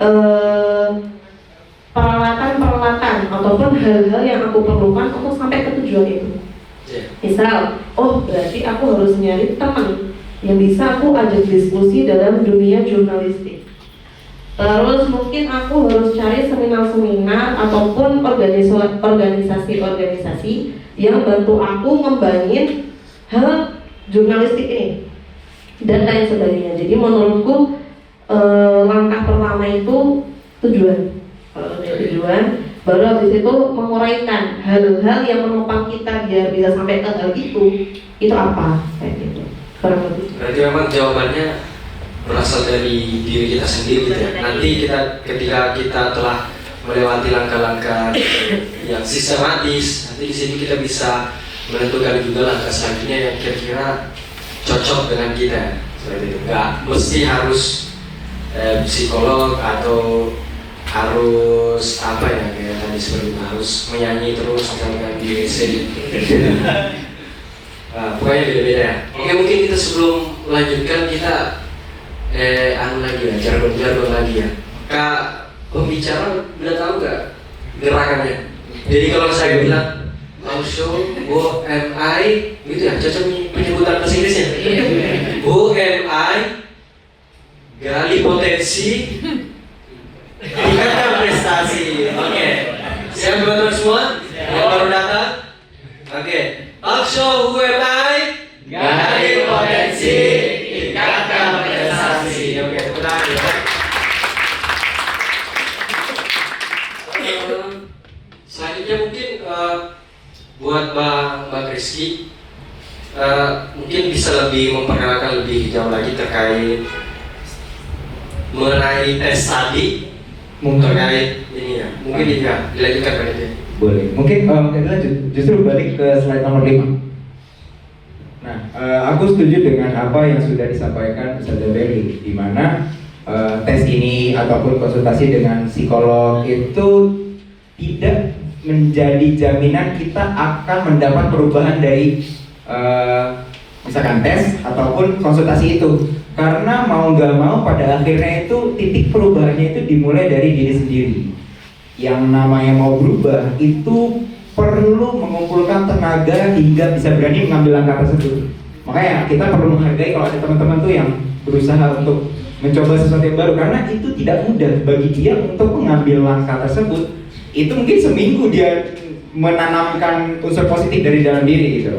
Nah, yang perlu kita ketahui ketika setelah misalkan ini mengambil contoh dari kasus Steven, ketika sudah mengetahui hasil tes, misal hasil tesnya anak sensing, anak yang kekuatannya di panca indera. Anak yang punya kekuatan di panca indera ini dia agak kurang dalam hal kreativitas. Dalam artian, coba kamu bikin puisi, susah. Lebih mudahnya bagi anak sensing adalah baca puisi ini. Jadi dia nggak perlu memikirkan tuh kosakatanya apa, dia cuma perlu mengekspresikan puisi tersebut. Tapi ada sebagian orang yang jago bikin puisi. Setiap di jalan mungkin dia sekali jalan pulang ke rumah 2-3 puisi pun jadi dia. Tanpa dia effort, itu cuma sekedar otaknya aja melalang buana. Gitu. Nah, ketika sudah hasil tes keluar, itu kita jadi ada 3 golden rules di dalam Steven. Salah satunya adalah ketika ada kekurangan tidak boleh dijadikan pembenaran. Misal anak sensing yang tadi tidak bisa kreativitas, ketika dia diberi amanah di desainer misalkan, aku tidak kreatif, yang lain aja. Ini menutup kemungkinan diri dia. Dalam artian bisa jadi anak ini punya potensi yang belum ketahuan. Karena Steven itu sendiri hanya menjadi gambaran umum saja, gitu. Diasah atau tidaknya itu kembali ke diri sendiri. Karena terjadi ada anak sensing, Aulion, tahu konten kreator yang warna-warni biasanya warna konten di YouTube-nya. Dia orang sensing, tapi kok bisa sebegitu banyak? Ada caranya nanti bagaimana seorang anak sensing ini menggali kreativitasnya. Ya punya cara masing-masing tadi yang dijelasin. Nah, yang perlu kita ketahui, yang kita bahas ketika membahas Steven ini adalah kita mengetahui genetik 20% doang dari dalam diri. Secara jumlah mungkin itu kalah karena dia sedikit daripada yang lingkungan. Yang lingkungan kan dia sampai 80%. Justru seharusnya lingkungan lebih banyak berpengaruh dong ke dalam diri kita. Kayaknya kita perlu ingat. Mungkin teman-teman ketika mau memenuhi 80% gimana caranya harus lengkap, karena kan genetik di dalam diri cuma 20, gampang. Seharusnya yang lebih besar lebih bisa mempengaruhi diri. Tapi kan kita tidak tinggal di satu tempat, yang kita nanti akan berbeda-beda variabelnya. Kita contoh tinggal di kampung, habis itu kita sekolah gimana, habis itu masa kuliah merantau lagi, orangnya berubah-berubah. Yang mana kalau kita fokus ke mencapai 80% yang lengkap, itu mungkin akan sulit. Karena kita baru dapat teori, udah berubah. Baru dapat konsep, ternyata udah berubah. Nah, kenapa kita fokusnya dalam konsep itu membahas dengan yang genetik? Karena dia yang selalu bersama kita setiap saat. Dengan kita mencoba memahami dari yang 20% ini, itu akan memudahkan pendekatan kita ke yang 80 sisanya. Kurang lebih seperti itu. Jadi kayak misal ayahku orang Madura. Secara lingkungan orang Madura. Aku asli Madura, ayah dan ibuku orang Madura. Gitu. Jadi ada yang kata-kata itu saya jangan sombong karena di atas langit masih ada orang Madura. Ada saya pernah, ada nggak yang pernah dengar teman-teman? Iya, jadi cuplikan videonya itu, jadi ada orang Madura, saya nggak tahu apa kayak itu di Madura atau di mana, tapi intinya yang di hadis itu di Madura. Jadi ada rumah batu, rumah yang mewah lah, istilahnya kalau di Sulawesi rumah batu. Rumah yang mewah berlantai keramik, tapi justru di dalamnya itu bukan kursi apa dan sebagainya, tapi isinya ini kandang sapi. Itu gimana itu orang Madura? Tapi dia nggak punya kandang sapi. Oh, jadi yang nggak dipakai. dibuat di rumah gitu. Mungkin gitu. Saya tidak tahu kenapa orang Madura melakukan hal tersebut. Kalau di kampung Kaberli gitu juga. Kaberli orang mana? Oh, Solo. Oh, Solo, Kampak Jokowi. Oh iya. Oke, lanjut Pak Bang Umar. Enggak, aku mau menjelaskan bahwa seharusnya orang tuaku ini cenderung keras dalam berkomunikasi ataupun memanggil atau gimana. Maksudnya kayak mungkin kayak orang Mesir lah gambarannya, yang menurut kita teriak ternyata bagi dia biasa aja. Ya. Tapi karena beliau tinggal di luar Madura setelah sekian tahun, gak terlalu kelihatan. Akhirnya ada sebagian orang menganggap kayaknya bapak orang Bandung, orang Bogor apa-apa. Giliran udah bahasa Madura, baru ketahuan dari logatnya, dari kerasnya dan sebagainya. Kurang lebih seperti itu. Jadi kayak nanti ini kok dia anak sensing tapi orang Madura, tapi kok dia enggak, ya beda-beda lah intinya. Karena dipengaruhi juga dengan lingkungan gitu. Kurang lebih mungkin seperti itu sih. Oke, selanjutnya mungkin Kak Berli, apakah ada tambahan terkait, misalkan tadi sudah disampaikan bahwasanya itu banyak cara untuk mengetahui kepribadian kita. Tadi sudah disampaikan dari Ustadz Moi terkait konsep Stephen itu sendiri. Versi Kak Berli, apakah ada versi Al Azhar misalkan, versi apa ya, Darose. Sebenarnya kalau disebutin macamnya banyak, MBTI itu salah satunya juga. MBTI itu juga salah satu metode kita bisa mengenal diri kita sendiri. Cuman sebenarnya ada satu tes lagi namanya tes Riasek. Aku udah bikin di slide. Bisa ditampilkan materi Yang poin terakhir. Ya itu sebelumnya. Sebelumnya lagi. Ya, tes Riasek. Nah, slide setelahnya, Sir. John Holland. Iya. Anda berarti ya? Orang Amerika Serikat. Holland ya? Iya. Saya ingat roti. Mana rotinya nih pendidik? Terang bulan. Iya. Jadi ini tes Riasek ini salah satu bentuk tes. Dia bentuknya kuesioner juga. Dicetuskan oleh John Holland, psikolog dari Amerika Serikat tahun 1959. Langsung ke contoh pertanyaannya. Bisa jadi slide ya. Pertanyaannya itu kurang lebih, jadi tes Triasik ini mengelompokkan orang dari dia itu nyamannya bekerja ataupun berkegiatan dalam lingkungan yang kayak gimana sih, kayak gitu.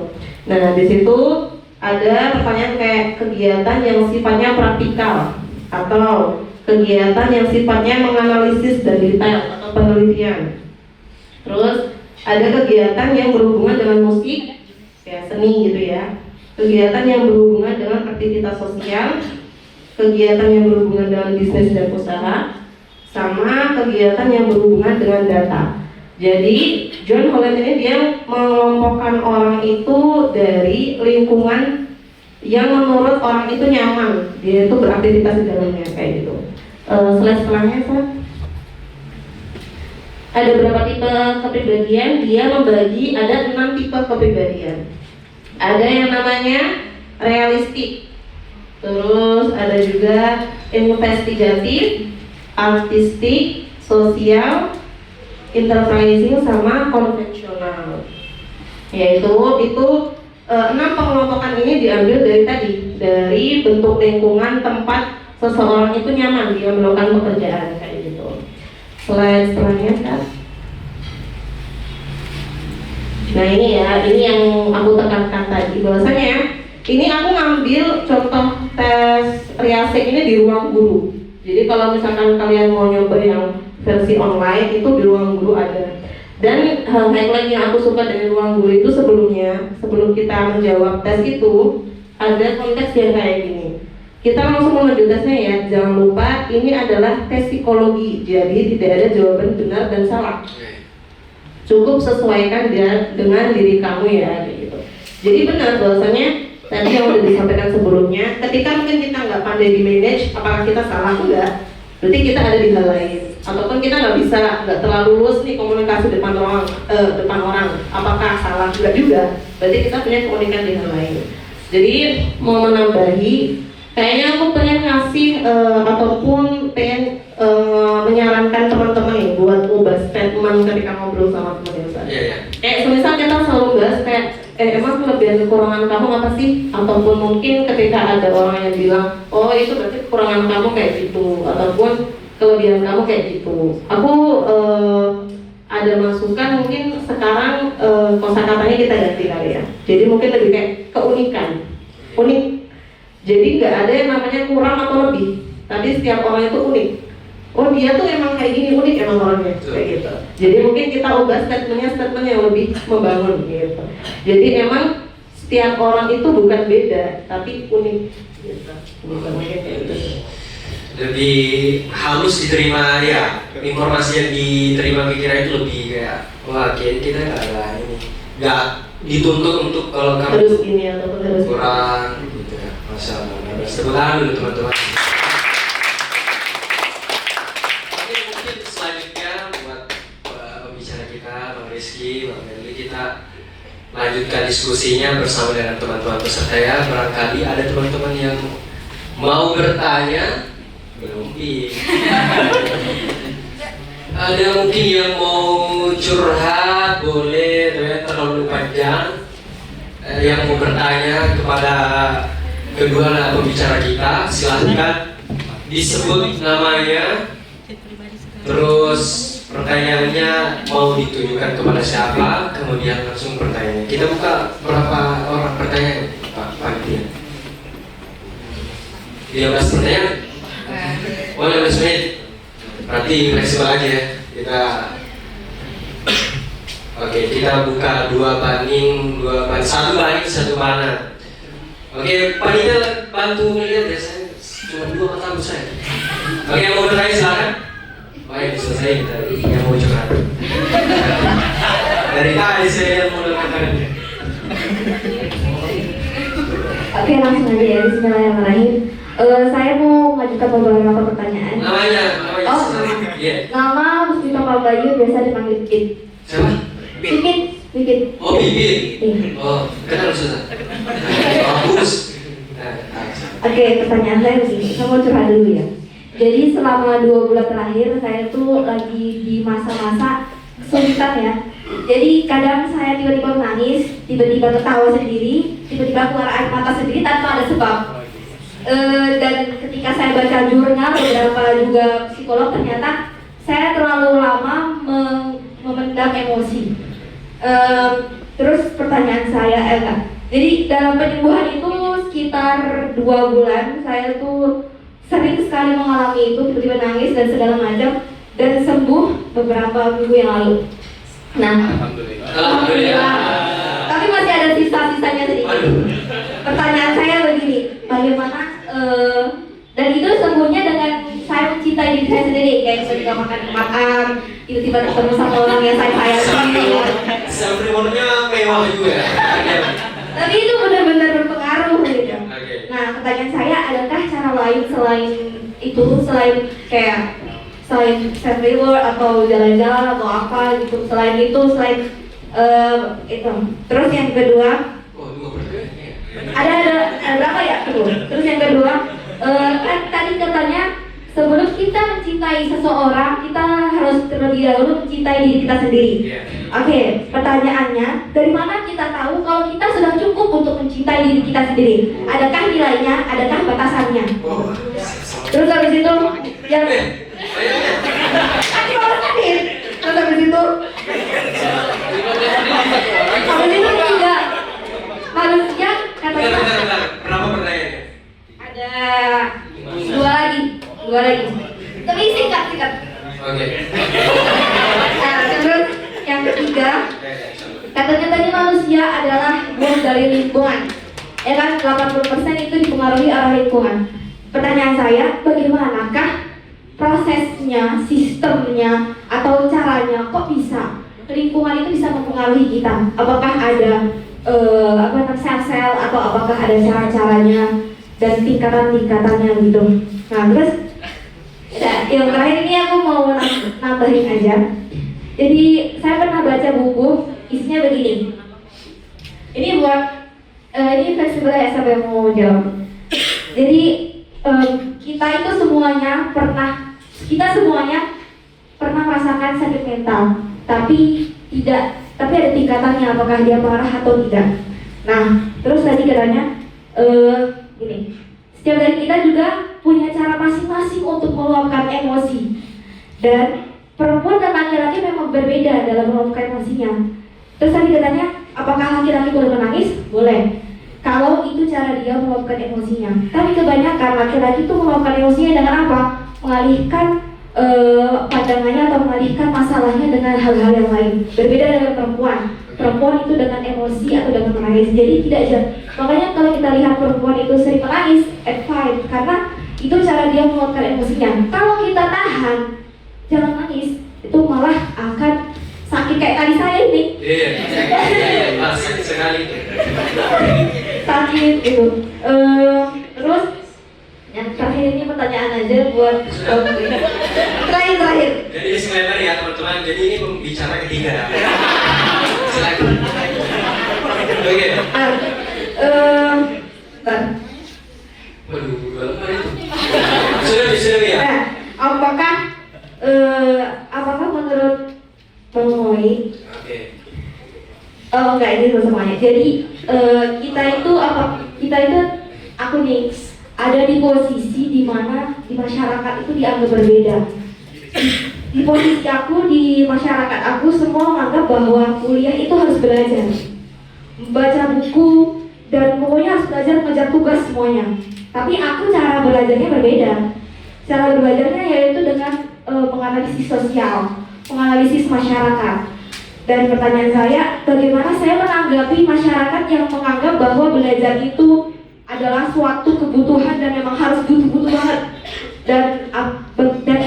Tapi dari sisi lain, saya juga bisa menjaga hati saya biar tidak terlalu terobos-abis sama perkataan kita. Oke. Oke, makasih. Assalamualaikum warahmatullahi wabarakatuh. Waalaikumsalam. Sekali pertanyaannya. Dikit. Mau jawab Pak? Tambah pertanyaan lagi? Atau cukup hanya satu orang? Satu orang lagi? Oke. Apa? Dijawab dulu. Oke.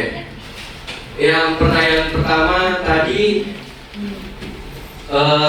ada nggak cara lain buat self reward gitu ya, selain self reward gitu? Karena pikiran saya ketika mendengarkan self reward Ustaz tadi itu cukup menguras uang gitu. Mantap jalan-jalan.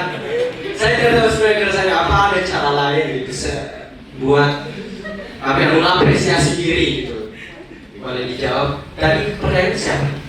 Kabiri atau terserah? Terserah aja yang mana ya. Oke. Udah bantu. Jangan saya. Saya suruh itu. Media lain ya, sebenarnya ada salah satu terapi umum yang biasanya dipakai orang-orang untuk melampiaskan emosi yang aku bilang tadi di awal. Jadi lebih melampiaskan emosi itu ke kertas. Jadi kalau ada film namanya, mungkin yang suka nonton film Korea ya, Kim Ji Burn gitu. Dia itu kena penyakit kepribadian ganda. Nah, salah satu media terapinya itu untuk salah satunya sebabnya itu emosi yang dipendam. Nah, salah satu media untuk terapinya itu nulis. Entah itu nulis, terserah. Kalau nulis kan kita terserah mau nulis apa. Ya mungkin kata-kata kasar atau nyoret-nyoret aja, atau semua hal yang kita rasakan kita tuangkan di media tulis itu. Itu mungkin dari aku. Cuman semisal kita ini mungkin nggak terlalu suka nulis gitu kali ya. Mungkin bisa dengan kita ngobrol dengan diri kita sendiri, ataupun kita meluapkan apa yang kita rasakan itu dengan cara direkam. Jadi kayak misal kita marah, rekam aja udah, rekam, kita keluarin semuanya ini. Nah nanti ketika kita udah mulai reda, kita dengerin rekaman itu lagi sambil kita mikir, kira-kira yang bikin aku emosi itu apa sih? Jadi kita tuh di sini tetap melampiaskan, tapi kita juga mengurangi masalah dalam diri kita sendiri kayak gitu. Mungkin itu sedikit. Pertanyaan selanjutnya, atau Bang Rizky mau nambahin? Ini aku semua. Gimana? Ganti-ganti apa gitu? Ganti-ganti atau ini semuanya. Tadi fleksibel ya? Fleksibel aja. Mau dibagikan ada 4 pertanyaan ini, 2 Kak Berli, 2 Bang Rizky boleh? Kalau tadi yang soal patokan cinta ya, Iya betul. patokan kita sudah mencintai diri atau belum? Mungkin cukup simpel, yaitu kita sudah baik dengan diri sendiri dalam artian tidak ada ngelawan. Kayak misalkan aku sebenarnya nggak enak ngelakuin ini, tapi aku terpaksa ngelakuin. Nah itu masih menjadi barometer bahwa wah belum nih kalau ke diri sendiri. Yang mungkin lebih baiknya atau lebih tepatnya adalah baik ke diri sendiri, begitu juga baik dengan lingkungan. Yang nanti dampaknya adalah dia selain dia positif ke diri sendiri, maksudnya bismillah aku jadi positif dan aku jadi bisa nih kuliah, aku semangat dan aku insya Allah bisa menghadapi ujian termin 1. Dampak ke sosialnya adalah insya Allah aku juga karena aku belajar, aku bisa mengajari teman-temanku, kita bisa belajar bareng. Nah kalau masih ada kayak patokan, kayaknya aku belum cocok deh ngajar teman-teman, apalagi ngajak bimbel bareng ini dan lain-lain. Wah kayaknya masih ada yang belum nih, masih misalkan kayak mungkin karena ada yang ngomong, guys kamu nilai berapa, itulah yang muntas aja nggak buka bimbel. Emang buka bimbel harus muntas? Ya kan nggak juga, belajar bareng ya kan nggak mesti semuanya yang belajar bareng muntas, nggak juga. Nah mungkin patokan cintanya itu, sudahkah baik ke diri sendiri pertama, yang kedua tanpa baik terhadap sosial. Kenapa baik terhadap sosial ini tidak bisa ditinggalkan? Karena kita ini makhluk sosial, tidak bisa kemudian hidup sendirian. Sehidup-hidupnya kita sendiri, beras tetap ada yang petani, baju ada yang penjahit dan sebagainya. Kurang lebih mungkin kalau ditanya patokan cinta gitu saja. Oke, pertanyaan selanjutnya, bagaimana itu prosesnya? Kok bisa lingkungan mempengaruhi kita? Iya. Pernah ada yang dengar istilah habit, kebiasaan. Nah, jadi kok bisa sih lingkungan itu mempengaruhi kita di kehidupan sehari-hari? Bisa, karena kita hidup sehari-hari sama itu gitu. Jadi akhirnya kita terbiasa dengan hal itu, yang mana akhirnya ini tertanam jadi sebuah persepsi, yang mana ketika persepsi udah tertanam, terbentuklah perilaku ketika udah lama dilakukan jadilah watak atau karakter gitu. Jadi lingkungan itu bisa nggak mempengaruhi diri sendiri? Bisa ya, karena tadi adanya habit ataupun kebiasaan kita sehari-hari dengan lingkungan itu. Jadi emang kalau misalkan ada orang yang bilang cari lingkungan yang mendukung, itu benar. Karena ketika kita nggak mendapatkan lingkungan yang mendukung, ya kita akan hidup di lingkungan itu dengan habit yang seperti itu, kayak gitu. Oke. Pertanyaan selanjutnya masih dengan orang yang sama. Jadi Ustazah Pipit kalian punya lingkungan belajar yang berbeda dengan manusia normal yang lainnya. Nah, bagaimana kita menghadapi misalkan masyarakat ada yang kenapa cara belajarnya ini telentang misalkan orang yang belajar yang bagus itu duduk minum kopi apa sebagainya. Mungkin yang pertama kita perlu menyadari bahwa mungkin memang ada lingkungan yang demikian, yang mungkin beranggapan bahwa namanya kuliah itu berarti melakukan A. Pertama kita menyadari. Yang kedua, kita perlu menanyakan ke diri sendiri, apa yang akan kita lakukan terhadap tanggapan tersebut. Kalau tadi Ustadzah nanya langsung ke kita nanggapinya harusnya gimana kayak gini. Kalau aku lebih berpikir emang harus kita tanggapi. Apakah dengan menanggapi tersebut masalahnya akan selesai atau tidak? Bukan berarti aku ngomong tidak harus ditanggapi ya. Ada momen-momen di mana kita harus menanggapi, kayak misal orang tua kita menanyakan kita karena khawatir, saudara kita mungkin yang peduli, tapi kan kita perlu memfilter. Ada orang yang menanyakan ya cuma sekedar satu basa-basi atau cuma sekedar ya mau tahu aja dan mau peduli. Yang ternyata dia nanyanya cuma ya sudah sekadarnya kita nanya jawabnya import. Padahal dia nanya cuma sembarangan basa-basi yang ternyata berdampak banyak di kita. Itu. Yang kedua itu kita perlu nanya apakah perlu ditanggapi ataupun tidak. Kemudian setelah ditanggapi itu kita juga perlu mereview ulang niat kita itu menanggapi apakah kemudian untuk mendapatkan jawaban tertentu dari beliau, apakah beliau maksudnya kemudian beliau mengganti anggapan tersebut, atau ya sudah saya sudah menanggapi dan Anda berubah atau tidak ya terserah Anda. Yang penting saya sudah menyelesaikan atau setidaknya saya menunaikan kewajiban saya sebagai makhluk sosial. Anda mau berpendapat apa ya sesimpel mungkin kita memang berbeda pendapat aja dan tidak mesti harus satu pendapat kan. Mungkin kurang lebih seperti itu. Oke, gimana Ustazah Pipit? Clear? Kalau nanti masih ada pertanyaannya nanti ya di belakang aja. Oke, kita tambah satu lagi pertanyaan singkat saja. Singkat kan? Ulang 1, 2, 3 saya mau bertanya. Oke, Ustaz ini. Silakan sebut namanya. Assalamualaikum warahmatullahi wabarakatuh. Waalaikumsalam. Perkenalkan saya Muhammad Ahmad dari Angkatan Darul Istiqlal. Saya ingin menanyakan kapan cara membedakan Pakai harus saya karena mungkin saya pemateri di sini. Gak apa-apa, kalau misalkan belum terbiasa nanti mungkin dibantu. Oke. Terjemahkan. Oke, boleh. Siap. Oke, masa bisa. Ya berusaha bahasa Indonesia Betul. untuk meningkatkan pengetahuan. Betul sekali. Jadi terkadang jika kita ingin mengetahui sesuatu, ingin mengetahui sebuah skill, terkadang pasti kita mendapat kesulitan di sana. Oleh karena itu, kapan kita tahu, kapan waktunya kita berhenti bahwa ini bukan kemampuan kita, ini bukan skill kita, dan kapan kita tahu ini itu tempat harus kita improve di sana. Harus ini kesulitan dianggap sebagai tantangan. Sedangkan yang satunya tadi itu merupakan bukan skill kita. Ya. Jadi yang kedua, nanti kalau ada pertanyaan boleh di saya. Soalnya waktu juga banyak waktu. Ya sudah lapar kita juga. Dari mana? Gimana tadi pertanyaannya ditangkap ya? Iya.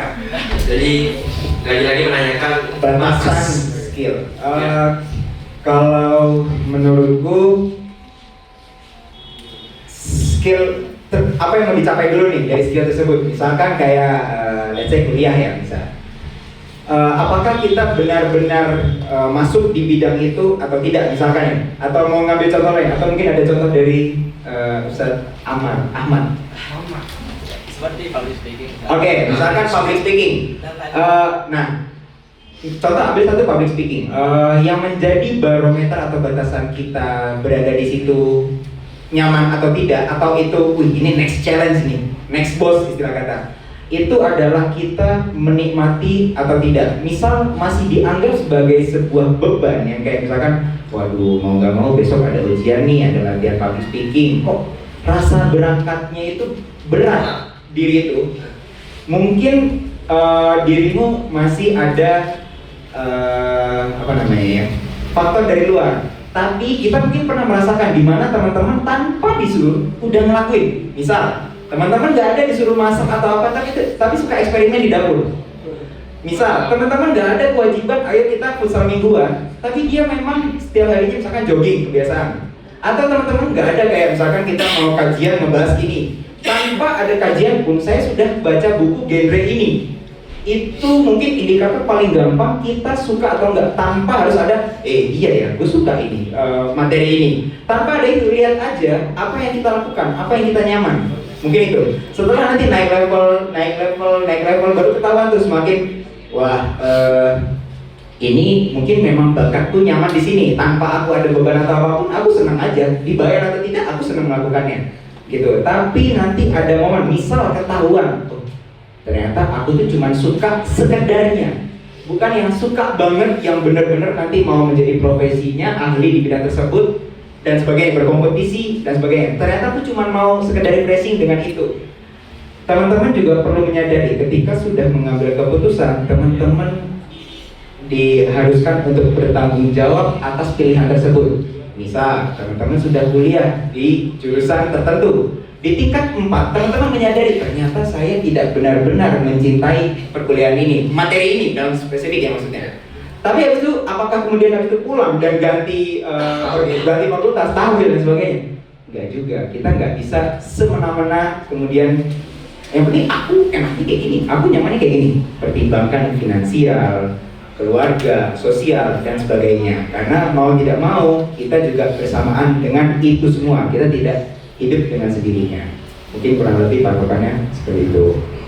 Bagaimana Sas? Terjawab ya? Jadi kalau Satria mau nambah dikit. Oke, silakan.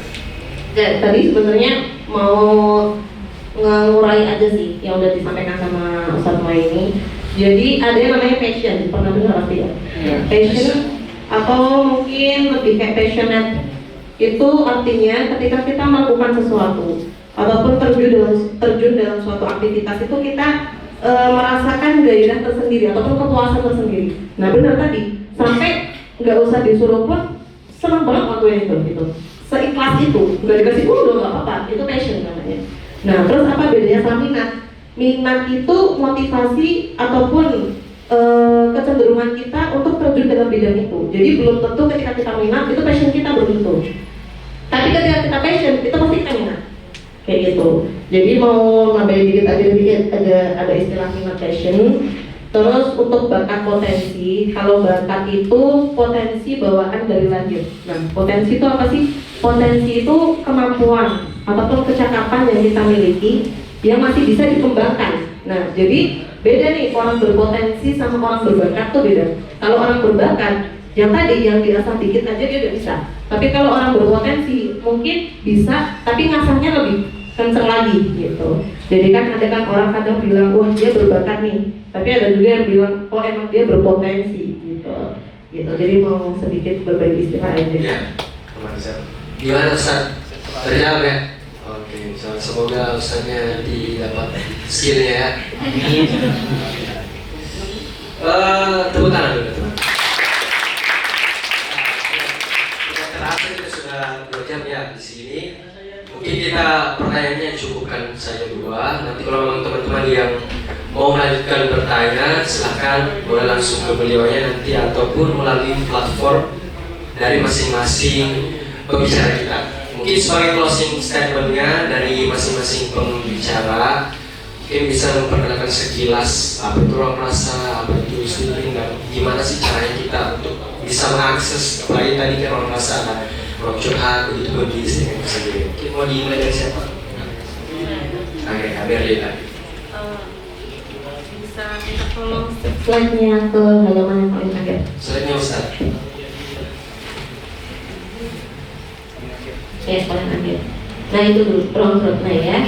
Jadi ruang rasa ini sebenarnya komunitas kecil-kecilannya nggak besar banget yang kayak mungkin udah punya nama kayak Steven gini ya, belum. Jadi itu komunitas yang terdiri dari kita mahasiswa lulusan psikologi Al-Azhar, yang mana di dalamnya ini kita mencoba untuk membuka yang namanya ruang curhat. Jadi ruang curhat ini buat teman-teman yang mungkin pengen cerita tapi belum punya wadahnya. Nah ini kita di sini bertugas sebagai mungkin di bahasanya apa ya, peer counselor. Yang mana mungkin di sini kita belum punya hal kayak psikolog ataupun konselor, tapi kita membantu teman-teman untuk melampiaskan apa yang baru dirasakan kayak gitu. Dan mungkin sedikit berdiskusi ataupun mengurai masalah sampai akhirnya kita tahu sebenarnya solusi yang harus kita ambil apa sih gitu. Nah untuk harus ngubungin kemana ke halaman terakhir,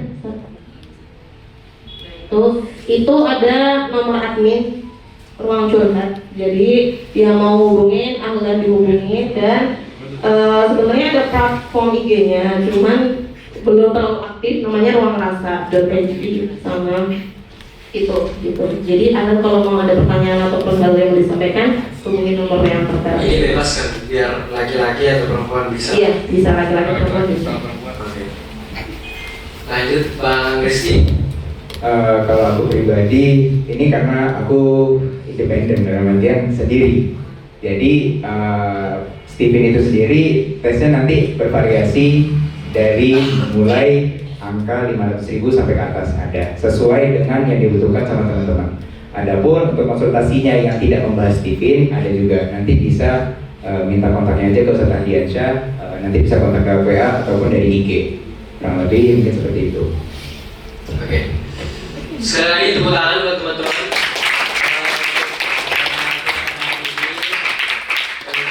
Terima kasih kepada kedua pembicara kita pada hari ini. Terus terkhusus juga kepada teman-teman yang mewadahi kegiatan kali ini, dari khusus pada Departemen Humas dan Diplomasi KKS Mesir yang telah memberikan wadah kepada teman-teman semua. Ya, Takaful ya, kolaborasi.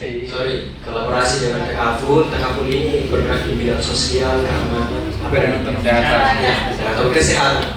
Kayak ikut andil dalam melaksanakan talk show ini, karena berhubungan dengan kesehatan mental. Sebelum kita tutup, kita putar-putar lagi ya. Oke, talk show Who Am I? Gali Profesi.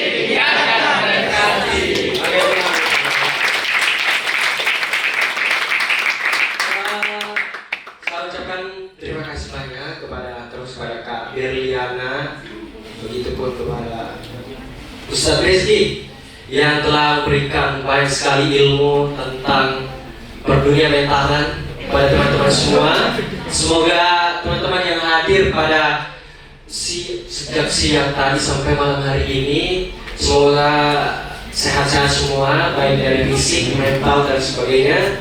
Adapun yang teman-teman tadi yang belum sempat menanyakan pertanyaannya, silahkan boleh diajukan tadi melalui platform atau langsung ke rumah beliau kalau dipersilakan. Oke, saya Rian Saputra selaku moderator pada kegiatan kali ini. Terima kasih, mohon maaf pada teman-teman semua apabila ada salah kata. Tetap semangat, tetap sehat, atau bagus jargon psikolog gitu. Tetap semangat, tetap sehat, tetap waras. Kita apa lagi ya? Tetap semangat, tetap sehat. Gimana sehat? Oh ya, tetap sehat, tetap waras. Oke, ini ya Kak, Kak Berli, Kak Rizky. Oke, apa itu?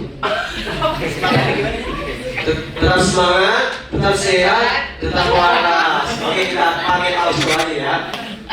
Tetapi jawabnya tadi tetap semangat, tetap sehat, tetap waras. Oke, palsu. Who am I? Tetap semangat, tetap sehat, tetap waras. Assalamualaikum warahmatullahi wabarakatuh.